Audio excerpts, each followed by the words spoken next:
I didn't like. You have big fucking balls, dude. I didn't like actually big balls that I've seen multiple times. No, I don't. Because they would just be popping around in your pants. On today's part of my take, we have a twofer for the people, sending you into Thanksgiving break.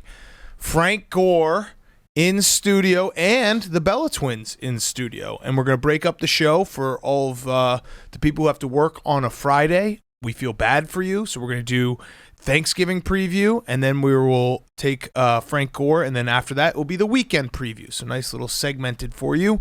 We also have Hot Seat, Cool Throne, little Monday Night Football recap, and that's college football talk. And we're brought to you by our friends at Tostitos. Tostitos.com/Romo. Tostitos has created Romo in your ear. If you're watching on YouTube, Hank actually has the Bluetooths.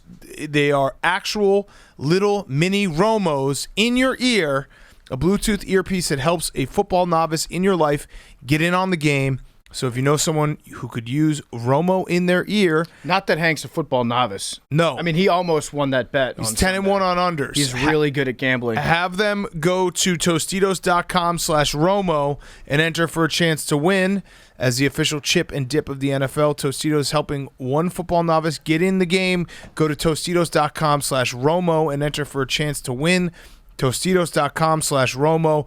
You actually get a little mini earpiece that has Tony Romo's head on it in your ear, telling you all about football and making sure that the football novice in your life knows a little bit more about the game. Romo in your ear. Go to Tostitos.com/Romo and enter for a chance to win.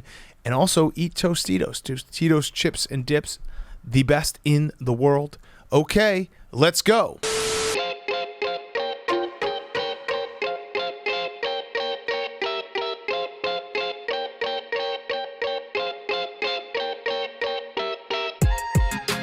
Welcome to Part of My Take, presented by Tostitos. Go to Tostitos.com/Romo and enter for a chance to win Romo in your ear. Today is Wednesday, November 24th, and I am thankful for you guys and our friendships. I'm very thankful, and what I'm especially thankful for is it seems like we've turned the corner after last Sunday's debacle, where we really were, we had the old Mexican standoff. Hank apologized to me. That's big of him. He did. Yeah, I mean, I slept on it. Wrong. I slept on it. It was more just in the moment. In the moment, I was upset, not really at you guys, but I was mad, and you guys kind of got in my crosshair. And I didn't take it personally. But it wasn't.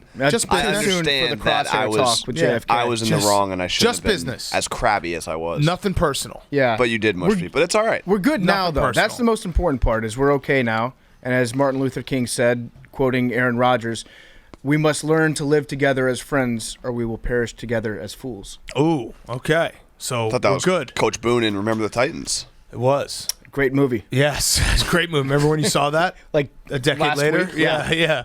All right, so it is Thanksgiving. It is football time. It is, we had Monday Night Football, so we're going to break up the show here. We have Frank Gore coming up.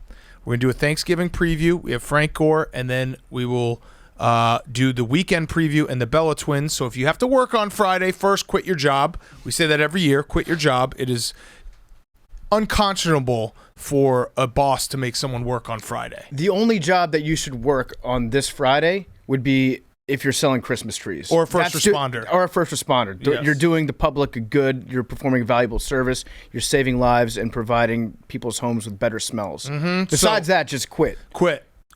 Actually, or just say you're sick. Blanket statement, if you work at a big box retailer and you have to go in on Thanksgiving, you will never regret quitting that job.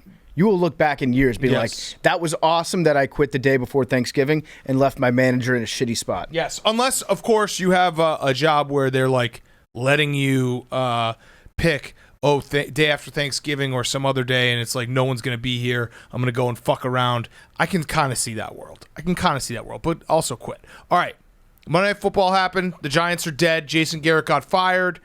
Daniel Dimes, not so much. And the Bucs, I mean, the Bucs are going to do what we all kind of expected. They're going to round into form, figure it out. It was kind of an unremarkable game. It was like the Bucs went down the field in the first drive, which was just precision offense, and then there was a fat guy touchdown, and then the game was over. Well, and then no, you like blinked and the game was over. Daniel Jones had maybe the worst interception of the year, where he practically threw it to a fat guy who was already laying down. Yes, and that was it was a doy play by Daniel Jones, and then the fat guy touchdown was obviously awesome. I actually think that Peyton Manning got Jason Garrett fired today. Because when Peyton Manning predicted that play call on 4th and short, I think that was like the third quarter, and he's like, they're going to do the fake handoff Daniel Jones run option right now. And then they did it, and Peyton Manning just like buried his head in his hands. And then Eli was like, well, if you saw it coming and the defense saw it coming, that's not a good sign. Yes. I guarantee you Gettleman watched that, was like, fuck, I can't have Peyton Manning predicting my calls. Yeah, it's not good. It wasn't good for Jason Garrett. It's not good for the Giants. The Giants are in prime spot, though, to win a few games down the stretch and have everyone be like, they're building something, even though they're probably not. I don't know. I think if you're the Giants, they're probably going to go 2 offensive linemen in the first round. They have 2 first-round picks, right? Where'd the other one come from? Maybe. I'm pretty sure they have 2 first-round picks. Oh, that's the one that, Pro Football Focus was like, we have them taking 2 offensive linemen in the first round, and we give them a C in our preemptive draft. They have the Bears pick. Oh, yeah, that's right. Oh, yeah, I forgot about that. Yeah, that's Sorry. right. You totally forgot. You forgot every show. Also, one other thing, Hank, would you like to defend your man's Tom Brady going studs up on that slide in the first quarter? That's the second time I've seen Tom Brady do this. He likes to execute these like late challenges, these high slide tackles. I mean, he's a competitive guy. It was a funny slide. He started the slide from like 3 zip codes over. He's just like, I'm really going to slide. He was running around. Who, by the way, I do have a note. Who tweeted Thick Six from the Pardon My Take account? Wait, let me guess. We're not doing that. I That's just want to say that right now. Jake. We're not doing that. Might have been memes. That's okay. We're not doing that. Fat guy touchdown is great. Fat guy touchdown plays. It says it. It's a fat guy touchdown. Yeah, but does it rhyme? No, but we're not doing the cutesy thick six thing. Thick six, we can't do that. The thick six belongs to guys who are thick to say. Like, it belongs to the Mike Golick Jr.'s and the Jeff Schwartzes of Twitter. They're the ones that like started that one. I still enjoy calling them fat. Yeah, it's not broke. Fat guy touchdown. That's not broke. Like when you say fat guy touchdown, you're like, oh, I want to watch this. This is going to be awesome. Thick six, we're not doing that. I do think that fat guy touchdown should be worth more points. Yes, absolutely. If you're above 300 pounds, it's worth 8 points. You're so passionate. No, I actually saw feedback you've given in years. The only like remarkable thing from the game was fat guy touchdown. And I saw we tweet. I mean, memes does a great job. So it's not like he's actually in trouble. I'm just saying we're not doing thick six. I think what fat guy touchdown is a perfect description of a fat guy scoring a touchdown. I think what happened was Big Cat saw like Jeff Schwartz tweet it, and then Gojo replied to it with thick six, and then saw it like retweeted by Cole Kubelik. All 3 guys that we like, but then Big Cat was like, we can't. That's their thing. No, I actually literally said fat guy touchdown. Then I saw our account tweet thick six, and I was like, wait, why are we calling it anything besides fat guy touchdown? But you wouldn't want the account to just steal your tweet. No, but that doesn't matter. I'm telling you how it went down. I didn't see anyone else. I saw us tweet it. Okay. And I was like, we got to keep calling it fat guy touchdown because that's what it is. You know what? We're just stealing Joe Thomas's meme. Yeah. That's what we're doing. Yeah. I actually don't know. Is it something that a lot of people tweet? That was the first time I'd seen it. I think they've been in Congress about it and they've discussed it. Next time that there's a primetime fat guy touchdown, we're changing the narrative. You saw a lot of people tweet it. Oh yeah. Oh no, it was all over the timeline. Okay. All right. So we're not. Yeah. Fat guy touchdown. It's the perfect thing. Fat guys scoring touchdowns is awesome. Always. Also, thick six. You'd think that it would be an interception. Right. It would be, so it makes no sense. It can't be any offensive lineman touchdown. You're clouding the maybe a defensive lineman interception for a touchdown. That could be a thick six. I'd be okay with that. I'd still probably go fat guy touchdown, but yeah, that would at least make sense. All right. What about this? Is how good the game was. That this is what the debate. What about is a swole touchdown? You call it an STD. Okay. That's more if you're just jacked. We'll workshop that. Yeah. When DK scores. We're looking at Mike Golick Jr. as potentially the creator. He's of the thick six? Yeah. Okay. So credit to him. As Billy would say, just Google thick six intellectual property and the Google result will show you who invented it. Yes. But yeah, the game was it was just not a very good game, right? Because The Bucks were in control the whole time. The Giants, to have a good game, the Giants had to have that spunk to them, and they just didn't have it last night. And who came in for the Bucks? Who's their backup? Blaine Gabbert. He came in at All the aboard end. the Blaine he train. came in with like 6 minutes left. Mm-hmm. So the other note that I had about the game was I love those Giants throwback uniforms. Yes, I love the ultras. incredible. But I feel like they always suck in them. So I don't know. You're in a tough situation if you're a Giants fan because literally everyone loves it. I think even Giants fans like those uniforms, but I don't recall seeing them ever win while they wear them. Yeah, they are very, very good. I mean, they also have lost a lot in the last 5 years. That's true. You think I was saying this last night, and Billy and the New York guys were getting mad at me, but this is a serious question. As long as we've been in New York, they've always been terrible. If they combine teams, would the Jets and Giants be a good top half of the team NFL team? Billy, If you include the Bills as a New York team. Okay, well that's 3 teams. Yeah. Well, no, Billy's right. We're just If you did the whole AFC North as one team, the Bears would be awesome. we're combining New Jersey teams. Yeah. Could New Correct. Jersey put together a team that could compete? Who's their quarterback? Flacco? It's brutal. I think it's Danny Dimes, and I don't know if they would. Probably not. You know what? They would make the playoffs. I don't think they would compete for. Yeah, they would make the playoffs. I think they would have about the exact same records. No, they would as they definitely do make right the now. playoffs. If you just cut, yes, because if you add 100 guys that make a NFL roster together and just pick the best 53 of them, they would make the playoffs. I think it depends on what uniforms they would end up wearing. If they get to wear the Giants uniforms, I think they make the playoffs. If they wear the Jets, I don't think they do. They don't. And maybe Rex Ryan gets to coach them. All right, so college football rivalry week. We have we're taping this before they announce the college football seeding. I think we all probably expect what's going to happen. It's going to be Georgia, Alabama, Ohio State, maybe Ohio State too. I don't know where they end up putting them. Cincinnati, Michigan.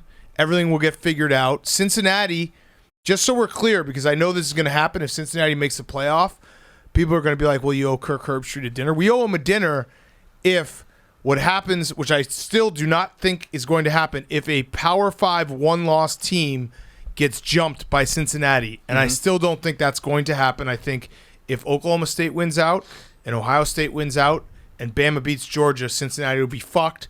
But that's a lot of stuff. So as of right now, I think Cincinnati will find a way to get in. I think Cincinnati's going to end up getting. no steak dinner. I think no steak dinner. We'll have to go I as think friends. they're going to end up. They're going to end up getting jumped anyways. I think. If you were to really look at how it's going to shake out in the last couple weeks, I think that the committee does not want Cincinnati in the playoff. I'm not saying that they're right. I would like to see Cincinnati in the playoff just to see what the hell happens when you have a group of 5 team in there. But I think the committee's got other plans. I also am very much looking forward to this year's Egg Bowl. Yes. Because we've got a storyline unlike any other going into it.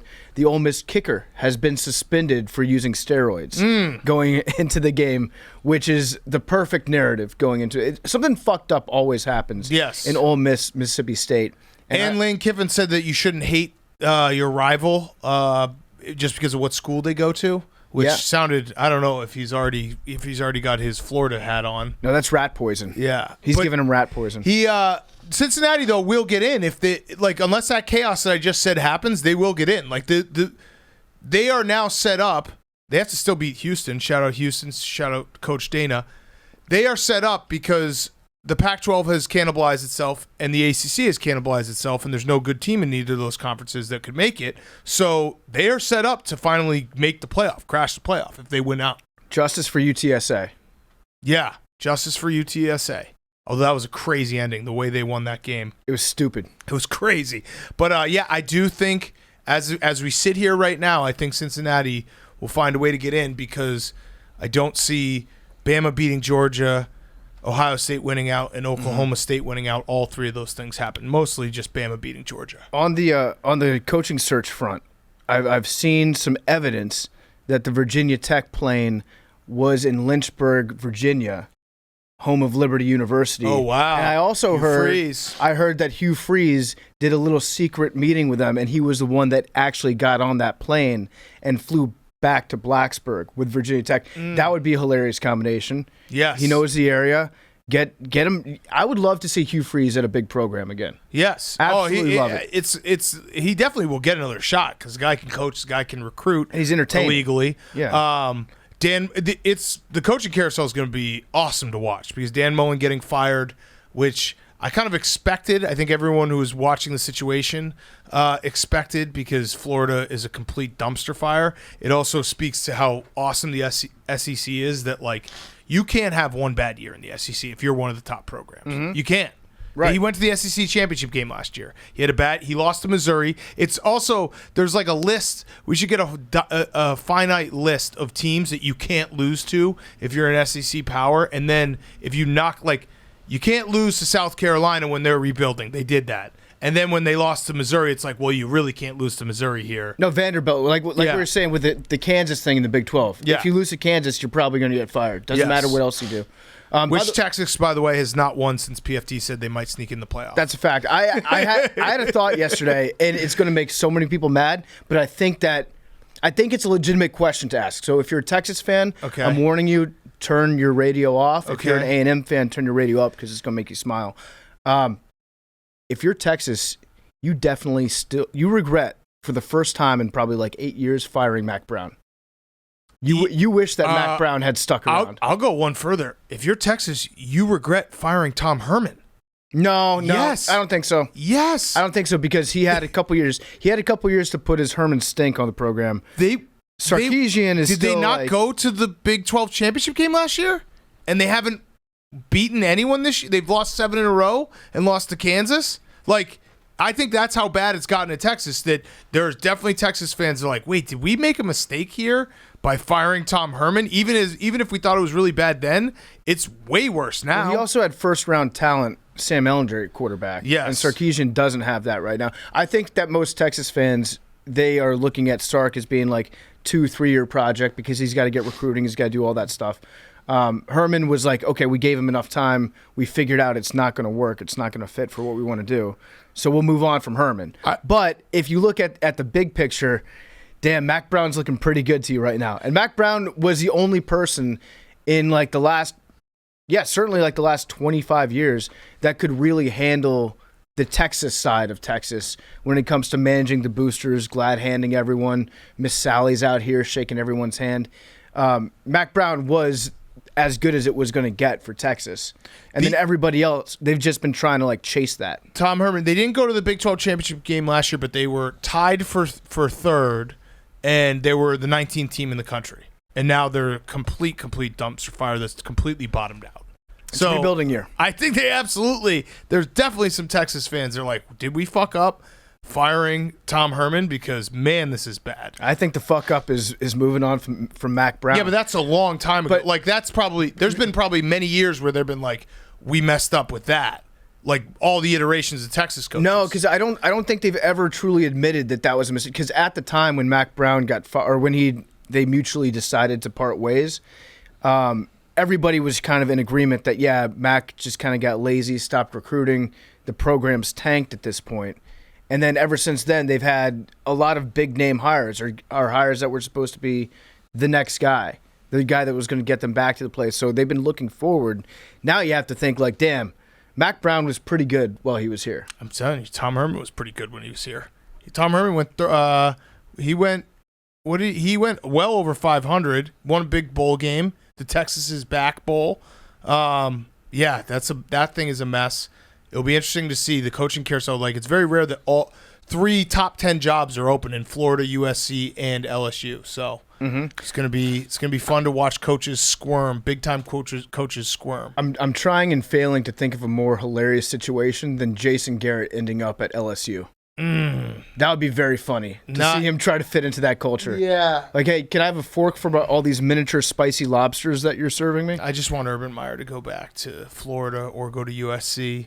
It would just be fun. It'd be fun to see. Do you think Urban could coach the Jaguars and the Gators at the same time? Yes. I think he'd probably be a better coach. Absolutely. Better NFL coach if he had, like, other shit that he had to take care of. Yes, absolutely. Yeah, keep himself extra busy. All right, so we'll see how rivalry week goes. I'm very, very excited. Oh, one last thing.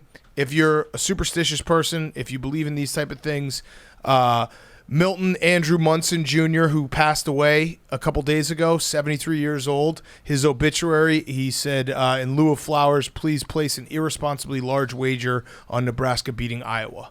So I will be placing a wager on Nebraska. You have to. For a dead guy, you have to. I like that. It's a nice change of pace from the old obituaries that you always see where it's like, I don't know, a Browns fan that dies. And they're like, oh, they requested that the pallbearers be offensive linemen on the Cleveland Browns so they can let him down one last time. No, I'm sick of that. That's plagiarism at this point. If you're plagiarizing from beyond the grave, I got no time for you. This guy, I appreciate the fact that his family, I don't even think it was this guy's idea. I think his family was just like, he would have liked this very much. Put a big bet on Nebraska. Oh, yeah. He in his obituary, it says, around the time the Huskers were jobbed by the refs against Penn State in 1982, the effects of bipolar disorder and addiction began to take hold on Milt and would profoundly affect him for the rest of his life. So they really went in on the obituary. So it's the complete opposite of it's okay to not be okay. Yeah, and it's also just the complete opposite of like the cliche, the Brown. Like, no, this Nebraska had a tremendous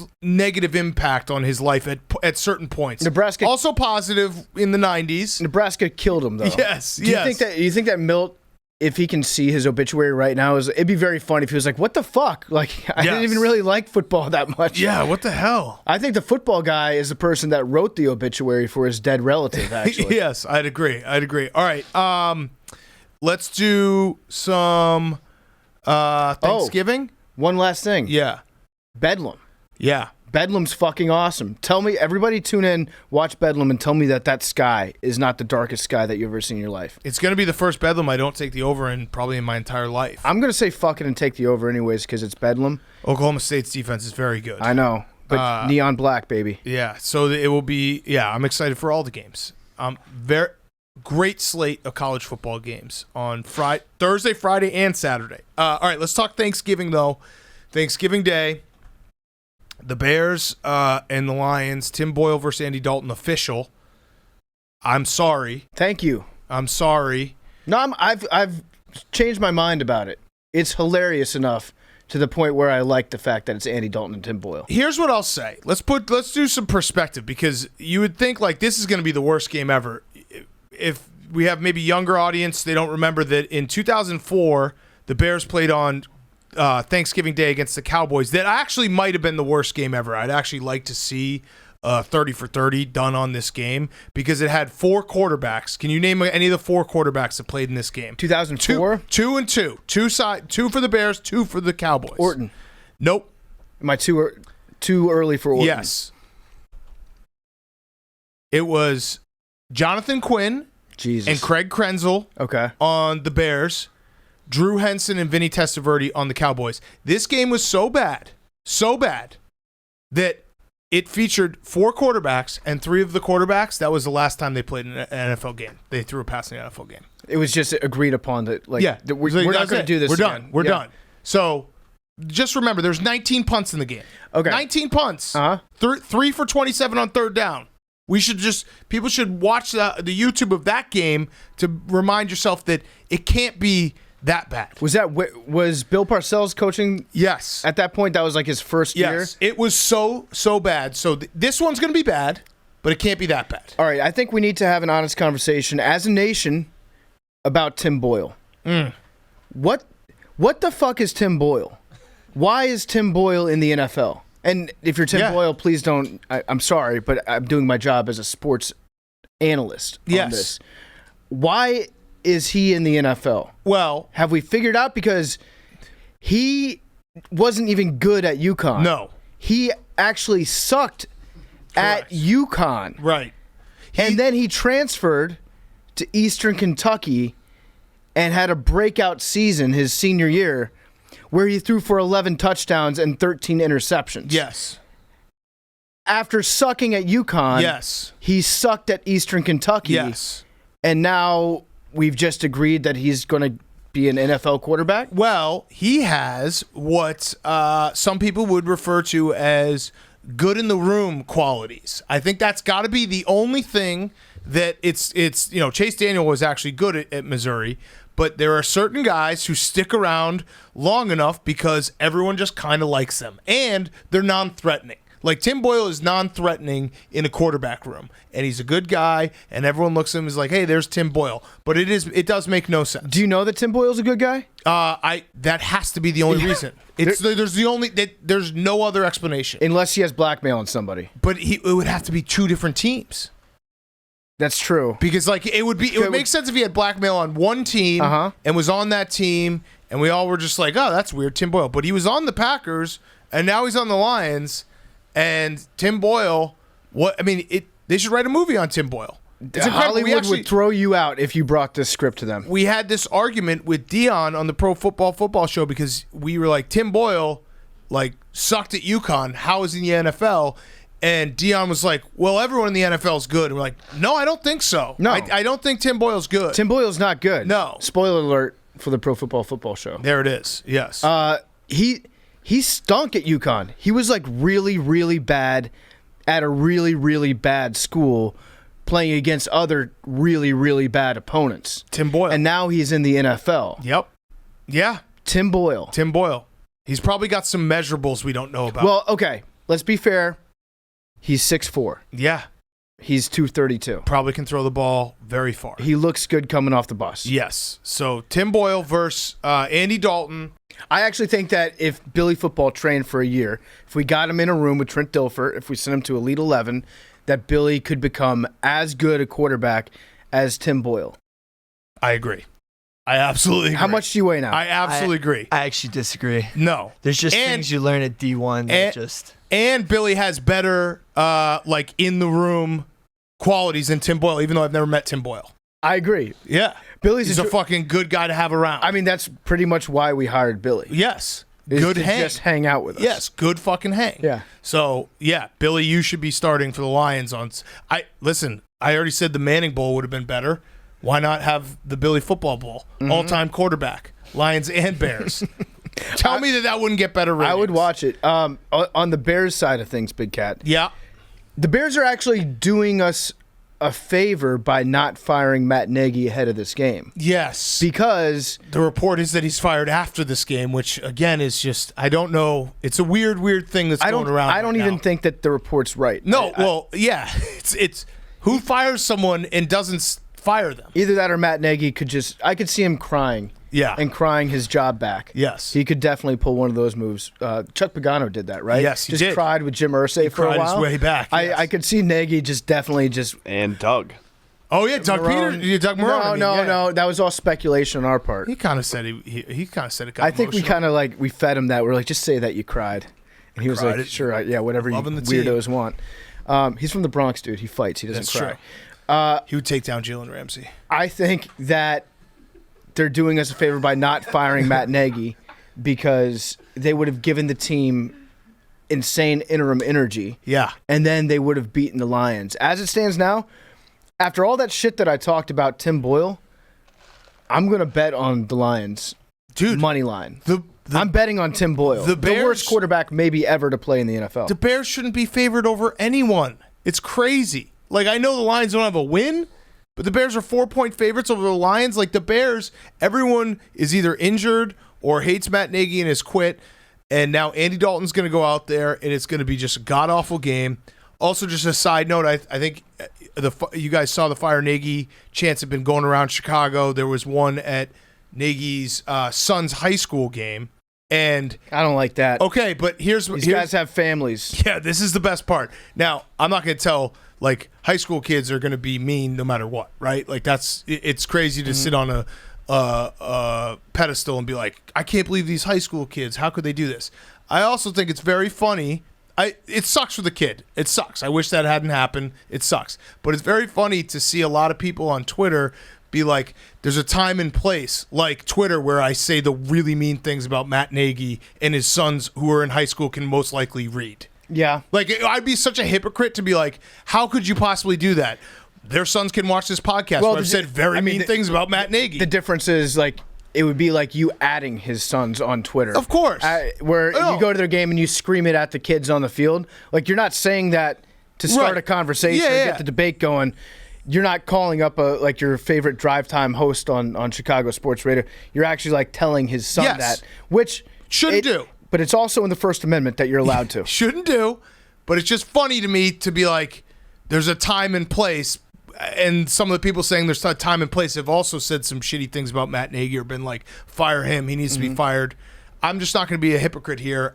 You shouldn't do it there, but I also am not going to be like, damn, I can't believe these kids. How dare they? They're fucking high school kids. They're mean. Do you think that at some point, if somebody's like chanting at you that your dad sucks at his job, eventually you'll be like, Dad, you suck at your job. You should be fired. You think they can be turned against their own dad? Yeah, probably like, well, if you watched his offense enough. Yeah. I bet you that the kids' offense in high school is more creative than what the Bears are putting out there. Yes, absolutely. The big question is, was Matt Nagy at the game? I think he was. Maybe not. I don't know, actually. I can't confirm or deny. Either way, it's a weird situation. He knows he's fired. Everyone knows he's fired. It's whether a question that it's going to be right after this game or at the end of the season. I probably lean towards end of the season because the Bears never fired anyone in season. Mm-hmm. But yeah, the Bears are a dumpster fire. This game, I apologize to America. No, I'm okay with it again. Okay, it's gotten so bad that, and I followed my own advice where I picked up a bunch of really shitty players in fantasy football. So now I forced myself to care about the game. So I love it. So I have an excuse to be like, no, listen, I really got to watch this Bears-Lions game. Yes. It means a lot to me personally. All right, so we're going to do our picks right now is we're going to do one pick for Thanksgiving Day, and then we'll do our 4 picks after Frank Gore interview. So, Hank, why don't you start one pick? Yeah, we always start with adding. Yeah, we're adding. There's a 5th pick. It can be anything you want. It can be an over and under, a favorite. Got it. And we can talk about all 3 games. The turkey pick. What's your turkey pick, Hank? And a side. Obama. And a side. We should debate sides. I'm going to go with the Buffalo Bills -5.5. Whoa. I think you said this on Advisors, but I was watching that earlier. Loser leaves town game. The Bills have to win this game. It is. They have to win this game. Trevor Siemian is just not good. No. Just not good. So if this was 3 weeks ago, I feel like the spread would have been like 11. This is smart. The Bills have kind of come back to earth, but I still think this is their get-right game. If they're gonna, if they're gonna make a run, they have to win this game, and they have to dominate. Taysom Hill, fresh off a brand new contract. Yes. Again. I was so confused about that. It makes no sense. I had to I thought I was having a stroke. So the only team. Am I on Twitter 2 years ago? The only team that does this is the Saints, and it's because if anything weird is happening in contract situations in New Orleans, it's because Sean Payton just wants to get his guys paid. Yes. And so he'll just restructure a contract and give somebody a crazy big number that it looks like so that they can get more money up front because Sean Payton just loves taking money from the owners of the team and transferring it to his players. Yes. And that's why players love him and want to keep playing with him because he'll go out of his way to make sure that you get paid. Also, maybe he did it because he's like, I'm never going to start you, but I'm going to keep paying you like a starter. Just so that we can be friends. Yeah, it's like my little gadget boy. Well, it's like at the start of the pandemic when we all paid our dog walkers. Yes. And so even though we don't need your services right now, we want to make sure that you're still happy because we're good people. Yeah, right. Sean Payton, good guy of the year award. All right, so you're taking the Bills. I am taking the Bills. All right. -5.5. Of all these choices, and you take a favorite. Interesting. Did we change Hank? He's about to switch. No, I know. I can't. I can't. The Lions. Like if it was Jared, that would be the easiest bet in the world. Although they'd probably be favorites. You're not a Tim Boyle guy. Not a Tim Boyle guy at all. Raiders are, and the Raiders. It's like Okay. I don't know. The Bills is the clear pick out of those. In my opinion. IMHO. That game, it is a loser leaves town. It feels like whoever loses that game, we're gonna feel very, very bad about. Liam. I'm going to take the over in that game. Okay. Yeah. Overs Club. Yeah. Go to the Barstool One for the Sports Overs book. Club, and 2, I feel like the Bills are just due for like a breakout game. Yes. Very much so. All right. Go to the Barstool Sportsbook. Bet $250. You get the best Overs Club. Under exclusive, you get the best Overs Club jacket we've ever had. It's a starter jacket. It's awesome. PFT. You're gonna be drunk after Thanksgiving. Points, just sitting on the couch and just points. Chaos. I'm taking Tim Boyle. Yeah. I'm taking Tim Boyle. 3? I have to take Tim Boyle. In all likelihood, 3. I'm never going to get a chance to bet on Tim Boyle again. Do you know what I'm going to do? I'm not going to bet against the Bears, but I'm also going to take Tim Boyle. I'm going to take the over 41.5 in that game. That's fucking crazy. No. It's the dumbest pick I've ever made. This game is going to be, here's my prediction for the final score. Expected points in this game, 13-4 is my final score. I was But just going to would it- say it's going to be one of those weird score games. Yeah. Where Yeah, what are those Swami. called? What are those- nothing adds up. What are those called when you have a score that's like you don't see ever? We should see A if rare it's score. copyrighted. It's a rare score. I'm going to take Tim Boyle. I have no choice but to take. I'm going to be a Boilermaker. And he did an interview and he said, "I've been in the NFL for 4 years now. I'm not a rookie." It's my first. Okay, are you telling us or are you asking us? No, he's just saying I'm not a rookie. Everyone stop calling me a rookie. I've been around for 4 years. Tim Boyle. And he appreciates that Dan Campbell is giving him an opportunity. He said whatever he calls, it's going to be great. Oh, So man. we've got some awesome chemistry going on between Dan Campbell and Tim Boyle. I just want to see Dan get his first win on Thanksgiving. That's really I'm betting with my heart, not my brain. I have nothing left in this game because it's Justin Fields isn't even playing. So the goal of like watching him progress is gone. And I want Matt Nagy fired, and it would be great if, I don't know. This game is good. I'm taking the over. It's the dumbest pick I've ever made in my life, but wouldn't it be cool if it was a Tim Boyle, Andy Dalton shootout? It would be very Imagine cool. if both of them threw 4 touchdown passes. It'd be very cool. Or 3 pick sixes each, you got your over. There we go, Jay. More realistic. That's positive vibes. Yeah. All right, Billy, what's your pick? I'm also on that. Okay. Let's go. Let's ride together, Billy. Over? Yeah, over. Over 41.5 Bears Lions. But that's your turkey pick. It doesn't count on the drive to the 405. No, this this does doesn't count. count. This does count. We're doing Yes. 5 official picks. Yes, 5 official picks. I This didn't know it counts. was going to be official. You still feel good about Tim Boyle? No, That's okay. I feel great about Tim Boyle. Yeah. I mean, I took the over. There's no dumber pick in the world than that. I think I took Tim Boyle, and then you guys were like, "Fuck it, I'm not going to let you one up me." Yeah, I'm taking Tim Boyle to You do want to get well. nuts? Let's get nuts. All right. Bill, you sticking with it? We're doing 1 Thanksgiving plus the usual 4. Correct. Okay. Yeah. Correct. Thanksgiving can be any category. I'm also with Liam for the overs club, 45.5. All right. Bill And then we Simmons. didn't talk about the Raiders-Cowboys. Weird kind of game because I don't know what to expect from the Raiders at this point in the season. And the Cowboys, like, they CD's out, I would assume, right? I think so. Is it Zeke? If he's still concussed, he's going to be out. Zeke, I think, is nicked. Okay. I think he's. CD has cobwebs. Zeke is nicked. And Amari's out. Amari Is has out. COVID. COVID, yeah. So, Not great, no, but I mean, the Raiders looked pretty bad last really week. bad. So- And the emotional bubble, like, has burst fully on the Rich Bisickia days. You think so? Yeah. You think that's done? I think it might be done. Yeah, I'm going to take Mike McCarthy on Thanksgiving. He's going to be hungry. He'll be real hungry. Real hungry. Probably a couple drumsticks hidden underneath his poncho. I hope his stomach's mic'd up so we can just hear it growling all game.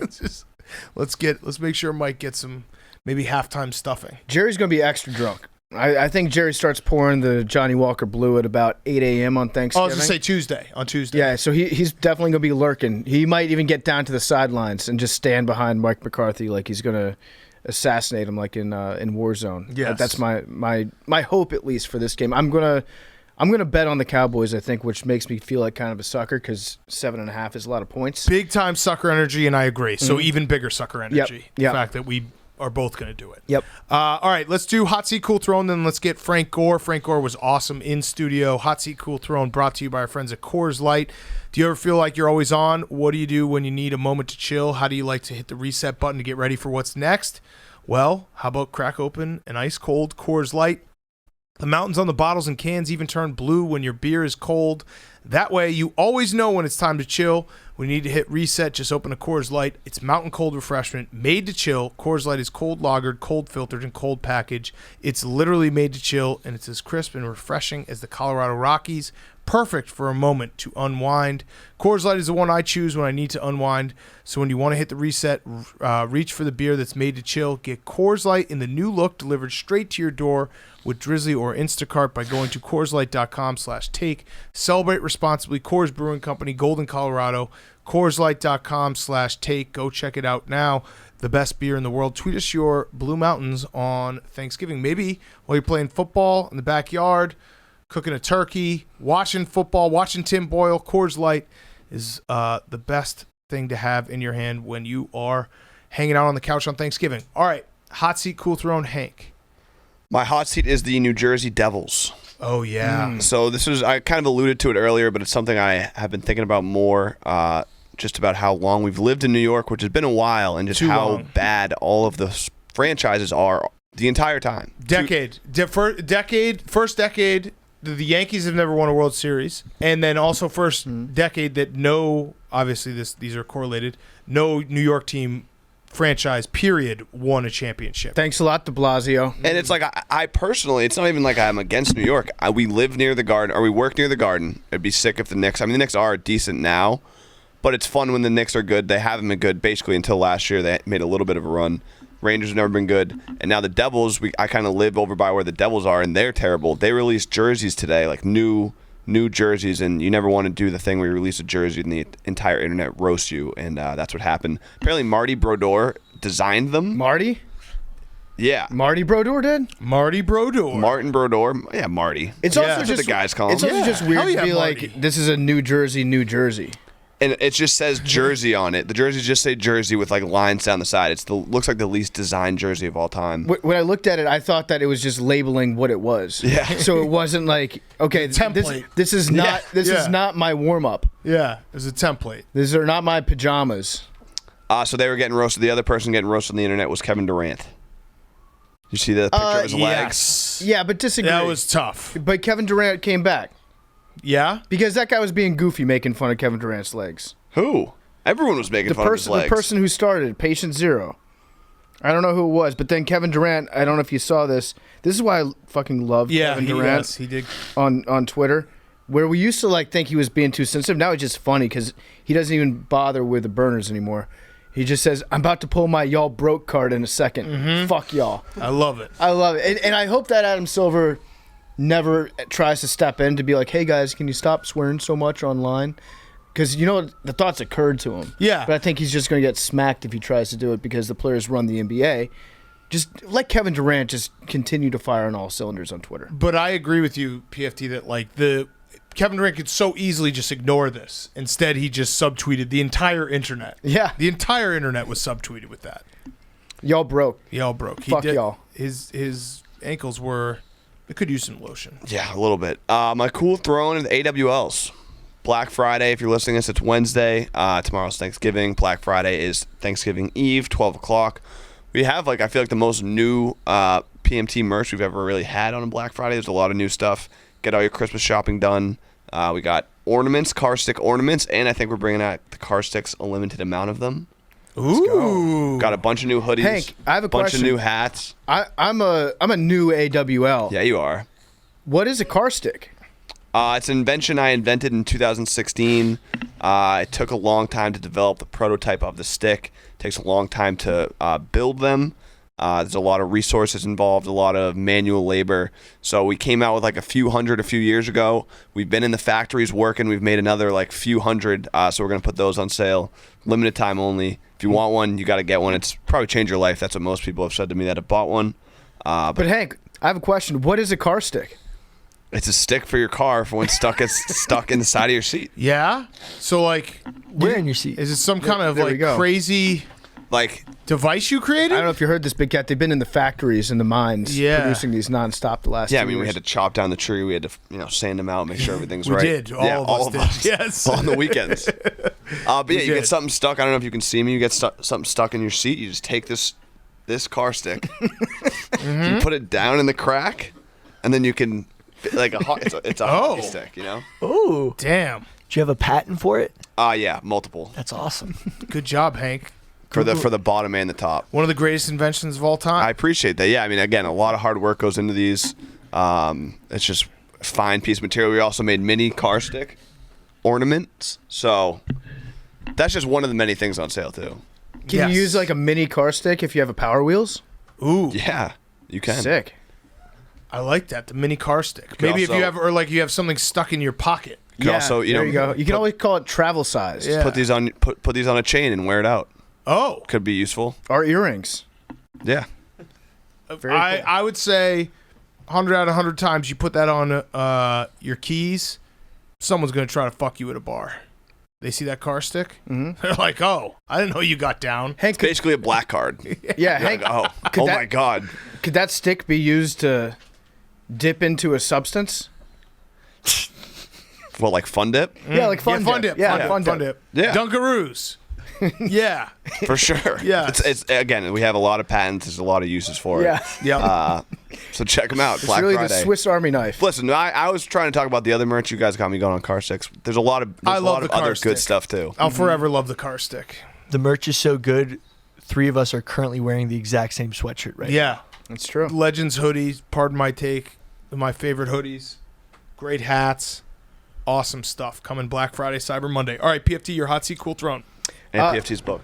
Oh, in my book, And his yeah. audio book. The book is it's a lot of buzz out there about Goodell versus Obama right now. The boys are buzzing about it. Again, it's gonna be on sale on Friday, right, Hank? Yes. Thursday night, midnight. We just finished the last edits on them. It was funny. Hank was texting me last night, and he was sending me messages from his iMessage. And for some reason, my phone thought that Hank was Roger Goodell. Huh. You know how like sometimes your phone will be like maybe, and then Yes, who they think it yes. is. I was getting texts from them that said maybe from Roger Goodell. I was so excited. It was an honor. My hot seat is us. Oh. We're on the hot seat, boys, because we got nominated for an iHeart Radio Podcast Award. Did a little research on it because I recall being nominated for this every single year.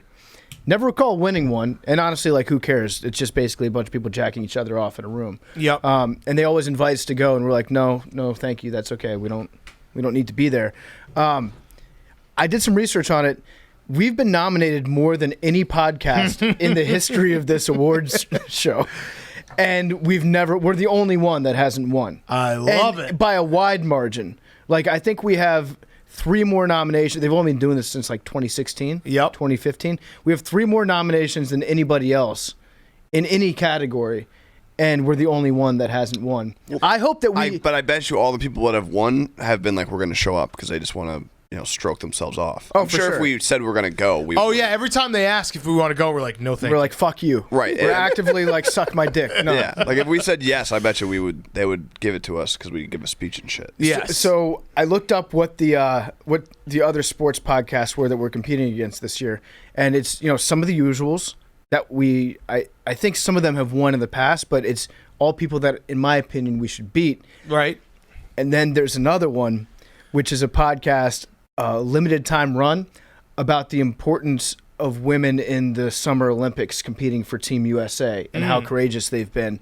So we're fucked. So we're Yeah. not winning again. We're out. So we're out again this year. So Good run, boys. maybe next year, iHeartRadio, if you guys are still a company, Back-to-back Sweet 16 appearances. we'll be around. Yep. We're the Tom Izzo. With a Gonzaga. Never got to the Final Four. That's right. Yeah. And then my cool throne, I'll just say, is Christmas trees. Cool Throne's Christmas trees. We're back, bitches. Fraser Furs on sale at your local Christmas tree lot. Go check it out. Consult your local Christmas tree salesman today. Get a Fraser fir somewhere between 6 and 8 feet, depending on how tall your ceiling is. The Cadillac of Christmas trees. Enjoy. Best time of the year. Okay, my hot seats is fashion, because Kyle Kuzma changed the world with his sweater on Monday night that took the internet by storm. If you didn't see it, just Google Kyle Kuzma sweater. It is... I think he's trolling because he seems like a guy with a good sense of humor, and I hope that more guys in the NBA do this because he gets everyone upset, and everyone's like, it's gone too far. It was such a ridiculous garment of clothing. I loved it so much. It worked. Yeah. We're talking about it right now. Yes. No, So that's all he had to do. It was one of those things that once it hit the internet, everyone talked about it, and it was just very, very funny. Do you remember back in like 2017 when wearing those knit pussy hats was like a thing that people did all the time for some reason? Yes. It looked like he's wearing a giant knit pussy sweater. Yeah, it's the Lenny Kravitz big scarf too. Yeah. Yeah. It was very fashionable. And then Jinko sweater. The most ridiculous part was he had these giant sleeves, and then at one point he had to use a door handle, which he had to take his hands out of those giant sleeves, and you could just tell he felt ridiculous. That's amazing. You have to take your shirt off to open a door. I love it. And then my cool throne is LeBron James, because he basically owns the NBA, which we already knew. But the fact that he got suspended 1 game for assault is fucking ridiculous. And the other guy could spend it too. 2. And find $900,000. Listen. That's not like, Yeah, obviously for that guy? they get paid a lot of money, but $900,000 is a lot. And listen, I know I'm biased. LeBron haters. He looked him dead in the eye and then punched him in the face. Yes. Like if you watch the replay, he knew exactly what he was doing. Just think about if it was reversed. Yeah. Good. Let's do a thought If experiment. LeBron James got punched in the face, It was bleeding like that. well, he'd still be on the ground. True. True. Good point. He'd probably just pretend that he was dead. He'd fake his own death. And then come back 3 days later and be like, I'm back, guys, but Yeah. it's now me, Ghost LeBron. Look at me. Succession music. He'd have Russell Wilson. Dead king. Yes. He would definitely Okay. pretend that he died and came back. Yes. Yes. But that was watching that replay is ridiculous. They said he was washed, dead king. He's back. And then he would write a letter from dead LeBron to alive LeBron. Alive LeBron. Alive younger Bet you never LeBron. thought that you'd be able to come back from the dead. Man, that was crazy. Just a kid from Akron. Then you're dead. A few weeks ago, I thought I was dead, and I was. So, yeah, he should. If it was LeBron that got hit, you can rest assured that the other guy would be suspended for like 7, 8 games, maybe the rest 70. of the season. Yeah. Yeah. I think it's just more outrageous that the other guy got suspended longer. Yes. Like, yes. At least give LeBron 3 games and the other guy 2 games. Yes. Ray Rice got suspended longer Disgusting. than LeBron. Yeah. Think about that. Wow. Twice as long. That didn't actually work. No, it didn't. It's actually the It was opposite. the opposite. Whoops. Yeah. No, that guy got suspended as long as Ray Rice. Yeah, for getting hit Yeah. in the face. Yes, for getting hit in the face. That's bullshit. Yep. That's bullshit. All right, Billy. My hot seat are fans. Seth Rollins was leaving the ring in a recent WWE match, and a fan out of nowhere just straight up speared him. And it was a whole scene. No one knew if it was, actually included in WWE, but it was totally off script. Random fan just speared Seth Rollins. It's an insane video. Sounds like a work. It's impossible to know. It's not. Like Yeah. I think it was a fan actually acting rogue, but that's the beauty of wrestling. I watched it and was like, maybe that was all planned. It's not wrestling, big guy. It's entertainment. That's true. You're And not allowed to use the W word. Seth Rollins didn't break character. He actually started talking shit to the fan. It was actually crazy. I say work. I disagree, Billy. I think that he did break character. I think he got hit. He got knocked down. He was a little bit embarrassed because the dude ended up getting on top of him. And then the refs came in, beat the shit out of the guy, and kicked him off. Then Rollins stood up and was like, he was mad. He was like, he was triggered, is what he was. Mm-hmm. He was like, if it was a work, he definitely would have been cooler with how mad he was. Like, he would have had some cool things to say to the guy. He would have gestured more emphatically at him. But he was mad. Yes, absolutely. Guy came out of nowhere. He did. Mm-hmm. It was, I watched it a million times, just couldn't figure it out. Could not figure it out. And then your cool throne. My cool throne is Michael Strahan. He's going to space. For real? Just or like the just area tip? between his front teeth. Oh, there we go. He's just the tip. Another fraud space flight by Blue, whatever. So sick of it. And then also there's amazing NIL commercials, so Cool Throne NIL commercials with Josh Pascal of Kentucky. Hilarious. Check it out. He's doing a dentist commercial, and it's amazing. Okay. Jake. My hot seat's the dollar store. They announced next year, majority of items, $1.25. Whoa. So the dollar store, as you know it, is done. Sad. Damn. Inflation. Are they allowed to keep the name? It's still Dollar Tree, I think, but it should be $1.25 Tree. Yeah. Yeah, it should be. I've got an idea. Open a store right next to dollar stores called the Dollar Store, but sell things for $1. 75 cents. Put them out of business. Yeah. Get Yeah. the neighbors out. I like that. And then Cool Throne, some things. Trey Mancini, comeback player of the year after beating cancer. Yes. Great way to send you into the holiday weekend. He Yeah. deserves Congrats, that. Jay. Big Ben didn't. Big Ben? No, He I think didn't- I- he didn't get- MLB. I think Oh, Yeah. but Big Ben was up for that one too, right? Don't they do it after the year? I know. Someone sent me Big Ben post-COVID games, and he's like 7 touchdowns, 0 interceptions. I think he probably has never had COVID. Big Ben should be like, forget about comeback player of the year. That's small potatoes. We're talking Walter Payton man of the year Yes, season yes. for Big Ben this year. That would be incredible, wouldn't it? I actually think that if Big Ben wins Walter Payton man of the year, he's going to come back next year just so that he can play for a season with that with the silhouette, Patch, yeah. with the patch on Yes. his jersey, and so he can show his kids. Yes. Just please, let's get the conversation going. Big Ben hasn't been accused of sexual assault in like 9 years. What else do you want from the guy? It's been a long time. All right, we're going to do Frank Gore. If you have to work on Friday, listen to Frank Gore and then stop. We will do our Sunday preview after that and then the Bella Twins to end the show. So we're leaving you a spot if you have to work on Friday. If not, just listen to the whole thing and wait to see how ridiculous our picks are going to be and how stupid we are. But before we get to Frank Gore, PFT, you had a quick word from one of our sponsors. Yeah, our good friends at Cross Country Mortgage are presenting this interview with Frank Gore, who's a hilarious guy. We love Frank Gore, and Cross Country Mortgage is a lot like us. They're a people-first group of people. They're dedicated to the fundamentals of mortgage lending. It results in a fast, convenient, and less stressful home financing or refinancing experience. Right now, rates are unbelievably low. Don't pay the bank more money than you need to. Our friends over at Cross Country Mortgage make it super simple to figure out how much you can save on a monthly basis and over the life of your loan. The numbers can be staggering, and you don't know how much you can save unless you actually talk to an expert and you figure it all out. Cross Country Mortgage is going to make the process as painless and simple as possible, and they're going to help you keep your money in your pocket so you can do fun things with it. Like going to Bedlam this weekend. Like going to the Apple Cup. I know it's going to stink, but going to these fun games. If you're a homeowner and haven't refinanced recently, you might be leaving thousands, if not tens of thousands. Heck, who knows? It could be hundreds of thousands of dollars on the table over the lifetime of your loan.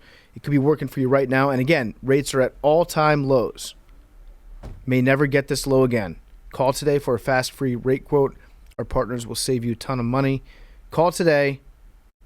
Go to crosscountrymortgage.com/barstool. crosscountrymortgage.com/barstool. Learn more about your future home buying experience or refinance your current mortgage. Cross Country Mortgage, LLC, NMLS 3029. All loans subject to underwriting approval. www.nmlsconsumeraccess.org. Now here is Frank Gore. Okay, we now welcome on a very special guest, future Hall of Famer, Appreciate that. Frank Gore. Appreciate that. I mean, you're going to be in the Hall of Fame, Thank right? you. You better be. Thank you. You deserve to be in Put the it Hall out of there. Fame. Tell them I better be. Yes, you Yeah. better be in the Hall of Fame. When I heard Chris Sims talking that bullshit, Nah, that's my man right now. I fired off some mean tweets. What'd he say? Nah, we talked about it. That's Okay. my man right now. We good. So, you, many time, you won a national championship. You were in the NFL for how many years was it officially? 14? 16 years. 16 years. But you're not retired yet, right? Not I'm retired. not retired yet. Boxing now. Yep, Boston. December 18th. December 18th, Tampa. Be there. I'm starting the pay-per-view off me against Darren Williams.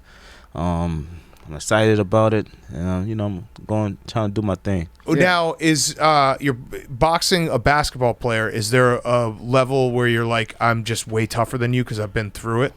I can't look at him just as a basketball player, even though he played that as a high level. He did a great job playing basketball, but he also did MMA, and that's why when I'm training, I'm thinking about his MMA background. So I know he got some type of toughness in him, and I know he gonna try to come bring it, and I got to be ready. Just from my point of view, if you're a running back that's played so many seasons in the NFL, you know how to get hit. It's not going to phase you. But it's different. Getting hit. It's different. Me playing NFL, that was my sport.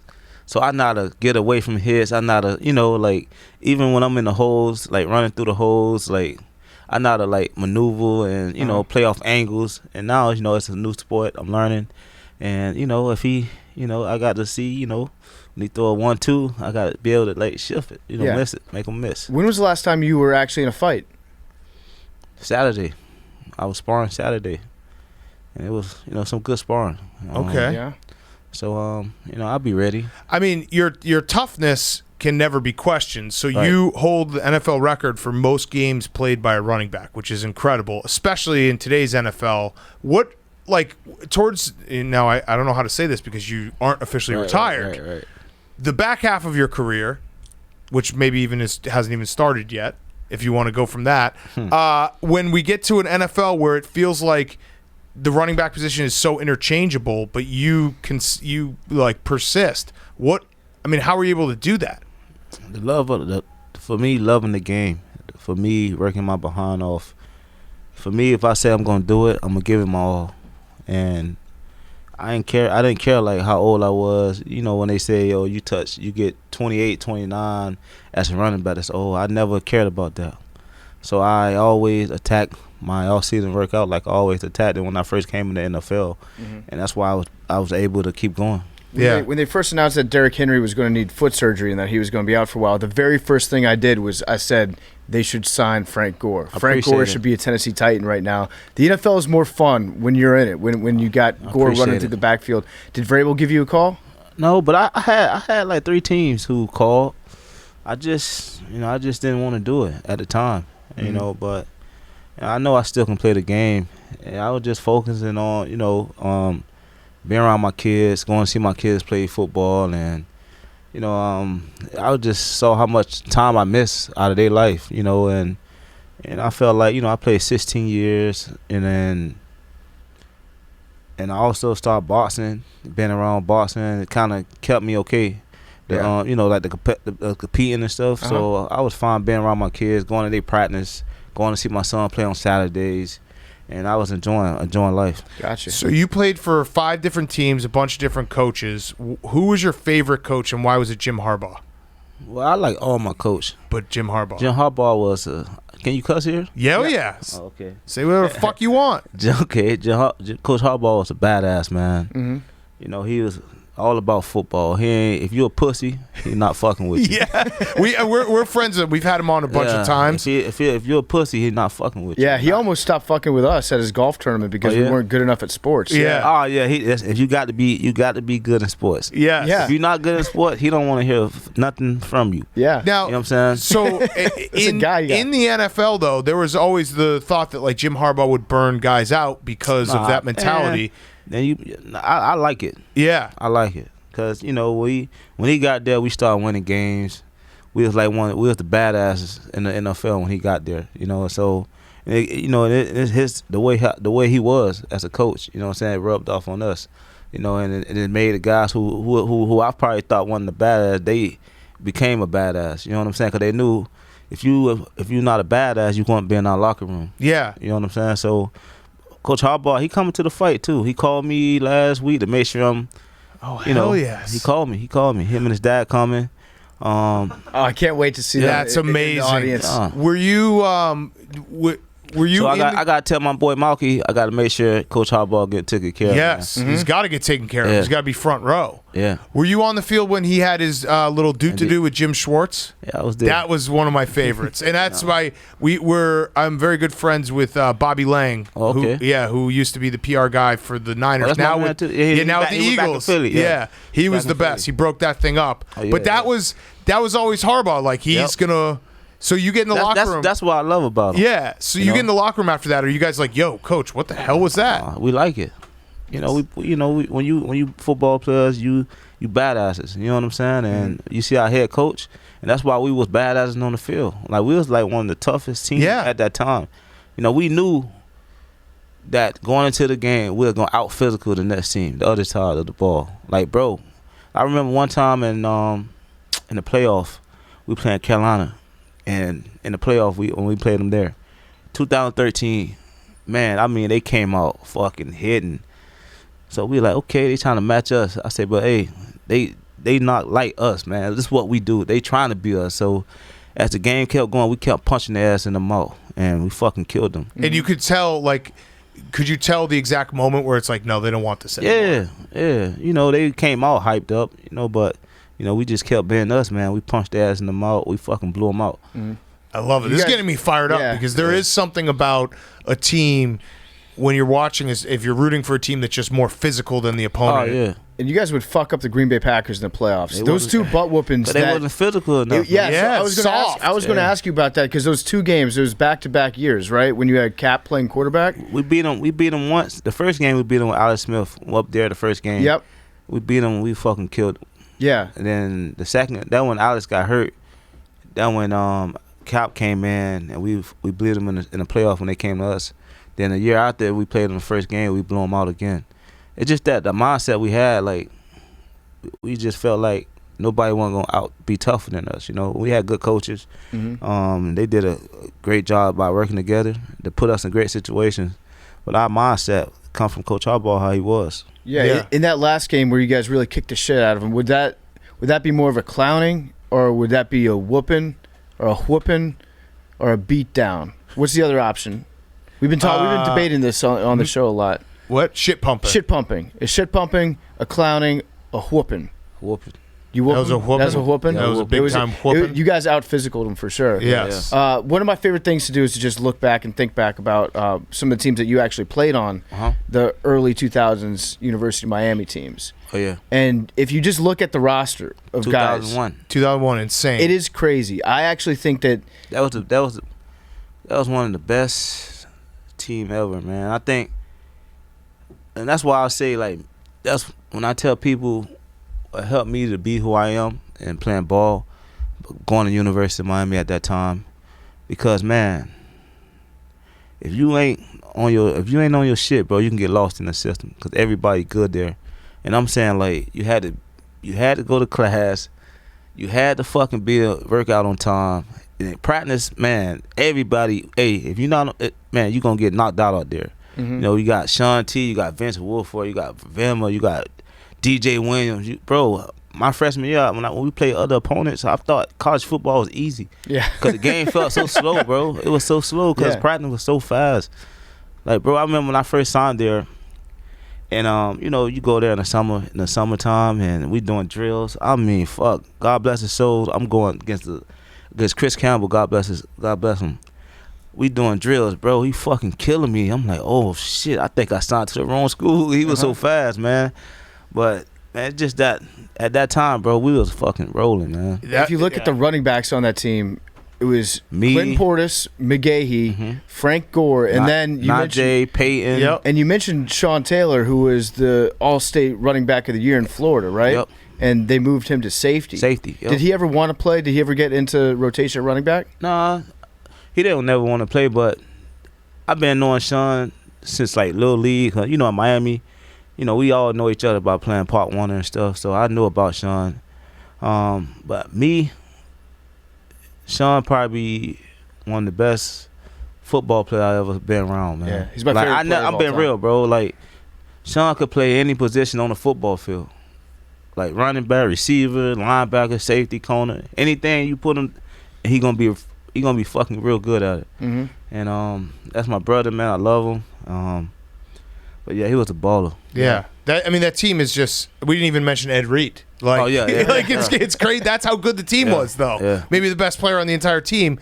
What do you guys get back together and do you talk about like, holy shit, this team? I mean, I don't know. I'd have to count like who is going to be in the Hall of Fame. You're going to be in the Hall of Fame. Ed Reed's already in the Hall of Fame. We got Andre Johnson. Yeah, Andre Johnson. We got Will Fork will probably be in there. We got who else? Let me see. But it's going to be a ton of Hall of Famers and also a ton of guys that played a long time in the NFL. It's really crazy to look back at. I mean, I don't know. Who would you say was the best all-around football player on that team? I said it.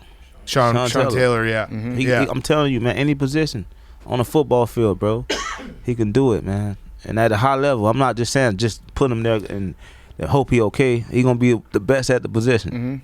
Do you remember when you first heard the 7th Floor Crew? Oh, I was in the NFL at the time. Oh, you were? Yeah, but you know. Greg Olson's our friend. Greg, yeah, that's my man too. G-Reg. My man, yeah.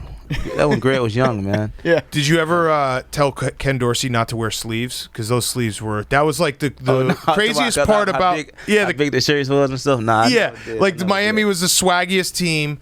All these fucking incredible dudes. Then Ken Dorsey would come out with these baggy ass sleeves and be like, "Come on, man." But he'll ball out, dude. He did. He did. Is April 12th still Frank Gore Day? Oh, because I saw that talking about the city. Yeah, you got a key to the city of Miami, which the key's probably been used for some crazy things. But like if it's Frank Gore Day one year, do they have to repeat that every year, right? Got to. April 12th. It's my day. Frank Gore Day. Yeah, that's my day. That's got to be pretty cool getting a key to a city. That's been a blessing, man. But you know, I did it the right way. You know, I still go back to my community. I help out. I do I do little camps in the summer. I also about to do I've been doing a toy giveaway on Christmas to my neighborhood for kids. I've been doing that for probably like 12, 13 years. So my name good in the city, man. Yeah. And I'm happy that they did give me the key to it. And Miami all day. Yeah. Who's the guy who hit the absolute hardest? The guy that you knew that like, oh fuck, like this Sunday, I'm Frank Gore, I'm tough, but this guy will. See, my mind never. Never.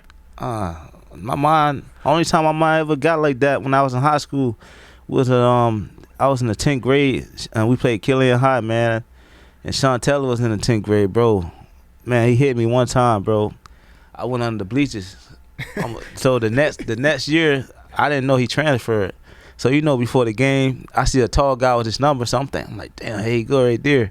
That was the only time I ever thought like that in football. Yeah. But I never think about, this guy hit. So that just never was me. So who was the hardest? What's the hardest hit that you ever got then?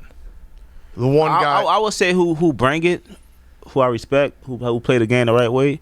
31 Cam Chancellor. Okay. Seattle. Yeah. Like he was a baller, bro. He set him, Bobby Wagner, like them boys, they played football the right way. Man. Those are some awesome games too. Niners and Seahawks. You guys played some legendary So I was like, games. when I went to the AFC South, I was like, whoo. I was happy to get out the NFC West at the time. Yes. Especially when we played Seattle, we used to be banging, man. Yes. I want to talk about the Super Bowl real quick. So you scored a touchdown in the Super Bowl, got 100 yards in the Super Bowl, right? Super Bowl champion. Excuse me, not a Super Bowl champion. You were my mistake. You were leading that. It was a good game. But you got fucked. What I was going to say is you got fucked in that game because the lights cut out at halftime. No, we was the other way. Yeah, they came back. It helped us. The lights went off and we was getting killed. What did you do at halftime when the lights went out? We was on the sideline. We was just warming up and we always talking and say, bro, we knew that we was a better team. We just was making a lot of mistakes early on. We just told ourselves we had to settle down, and we settled down and we just came back. And then, we got down to the last couple seconds. We just didn't run the ball. I felt like we would have ran the ball. I think we would have probably won. Damn. The Titans should sign you, and you should get that. Yeah, they got my boy AP, man.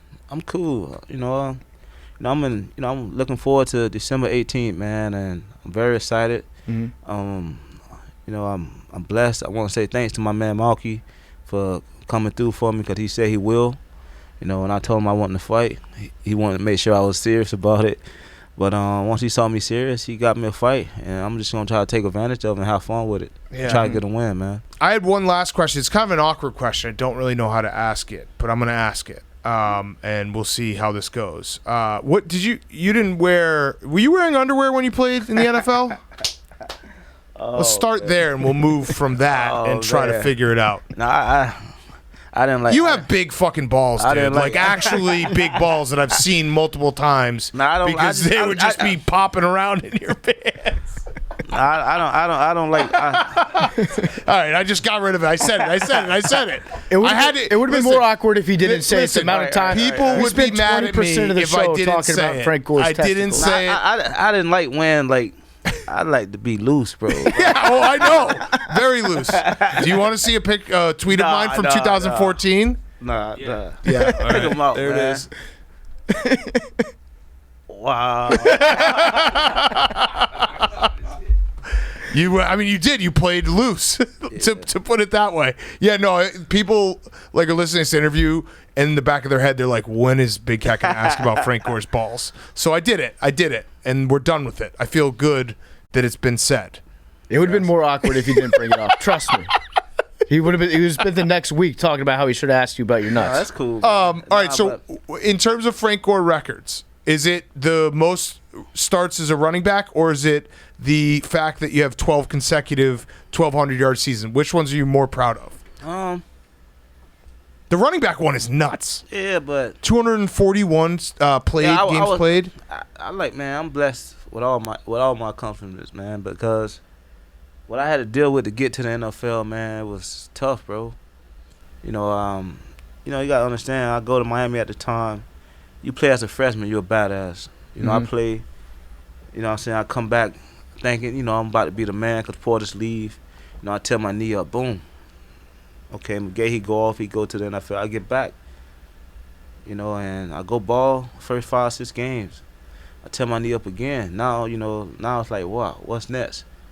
After one, people don't make it back. Then you get two.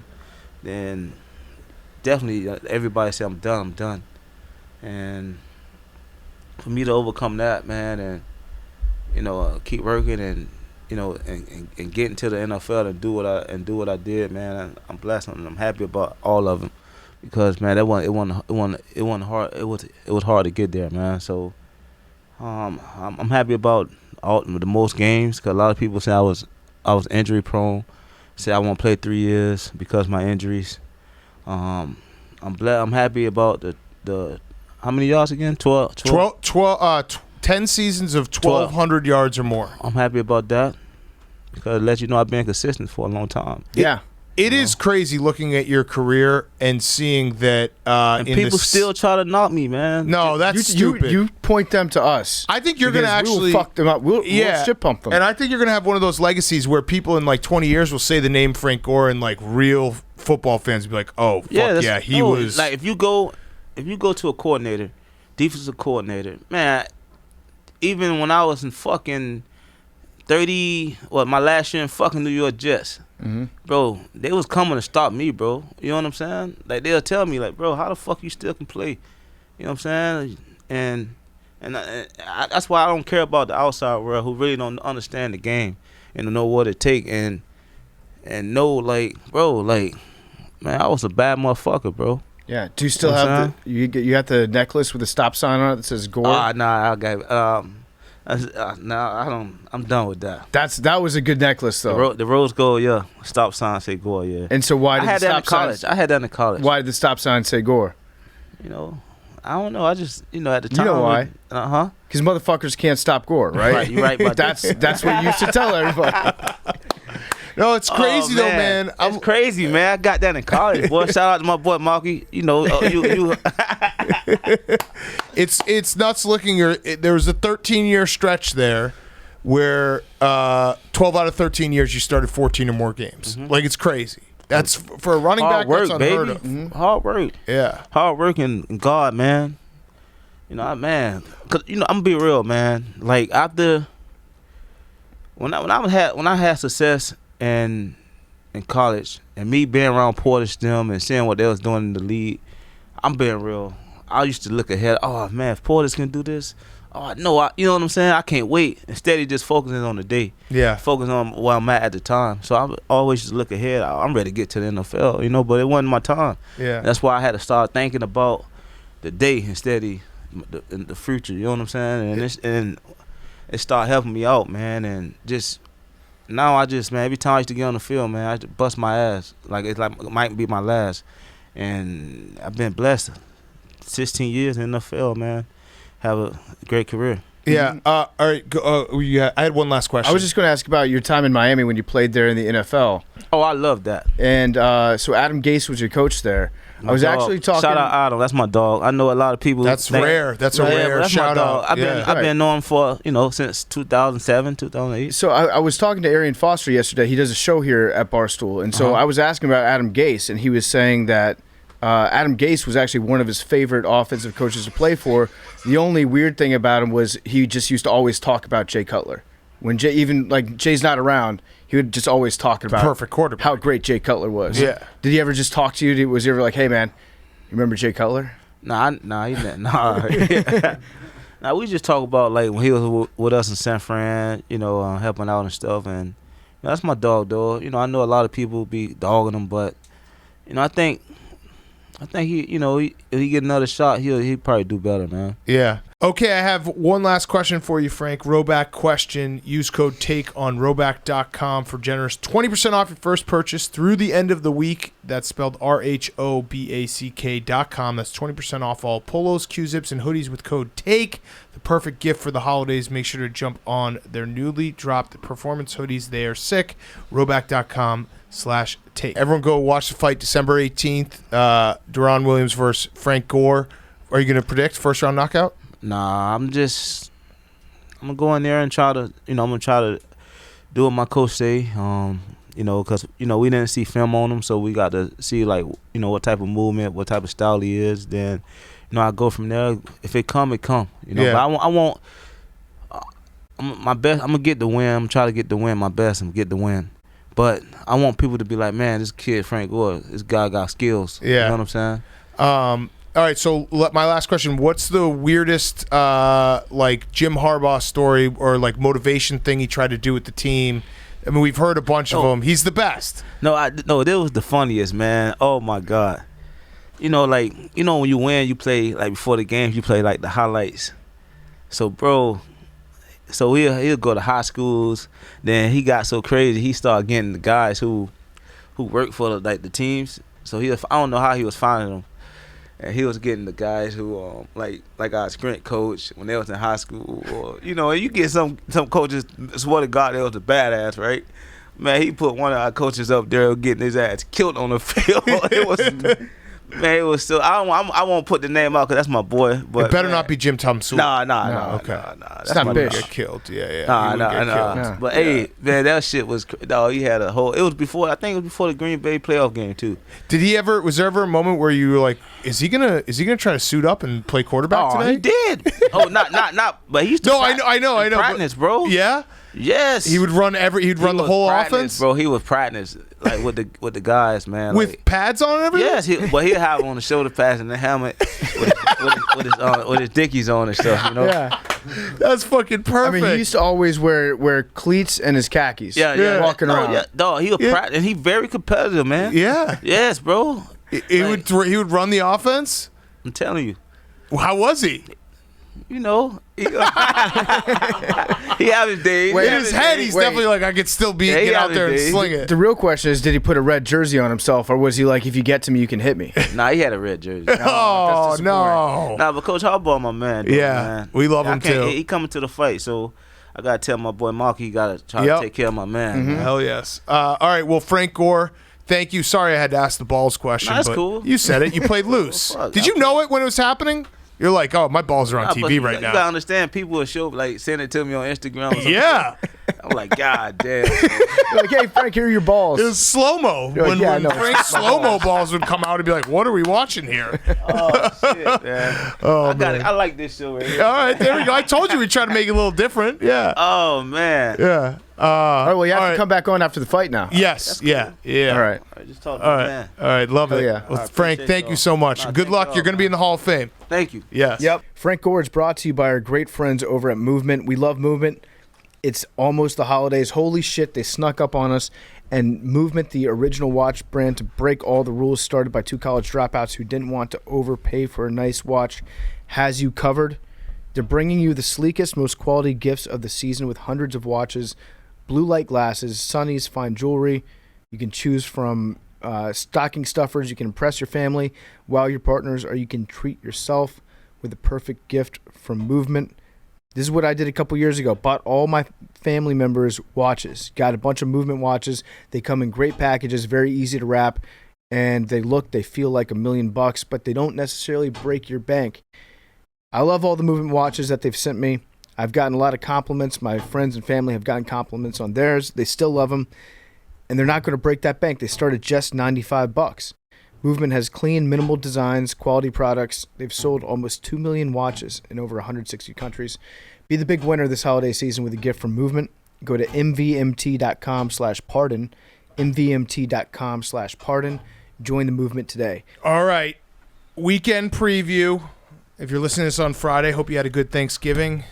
Man, what a game, Tim Boyle versus Andy Dalton. Incredible. I'm so glad that we took the over and the Lions. What a fucking shit show. All right. Let's do some picks. Let's talk about it. I predicted a bloodbath. I had a bloodbath on Sunday. Jake, what are the records at?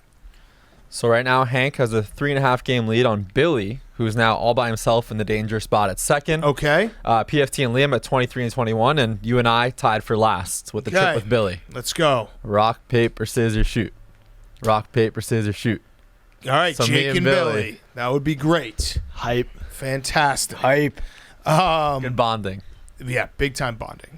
Remember when you guys went out to dinner? Talk about your goals. Yeah, talk about your goals, your life, Life goals. goals. Yes. Life goals. That was a big We time actually get dinner. along very well. I know. Billy, Yeah. can you what's one life goal from Jake that you remember him talking about? He wants to announce a Sunday night football game. That's a big life goal. That's huge. Jake, do you want to, is there anything you'd like to share with the class? Oh, yeah. Oh, I was gonna save it for next week, but we can say it now. Why don't we just, because, we're bad at planning things, so let's do it both. Let's say it now and next week. Okay. So, next week, ESPN Plus, MAC doubleheader, Friday night, Iona versus Ryder. Sunday afternoon, Manhattan versus Quinnipiac. Back on the call. First time doing basketball since pre-COVID. Very excited. Jake Marsh on the plus. Oh, Yes. it's going to be great. Let's We're all going to watch. Clap it up for Jake. Everyone better watch. Yeah. And turn it on all your streaming platforms so that we can get. Especially Sunday, right during the witching hour. I know you got Yes. to be watching.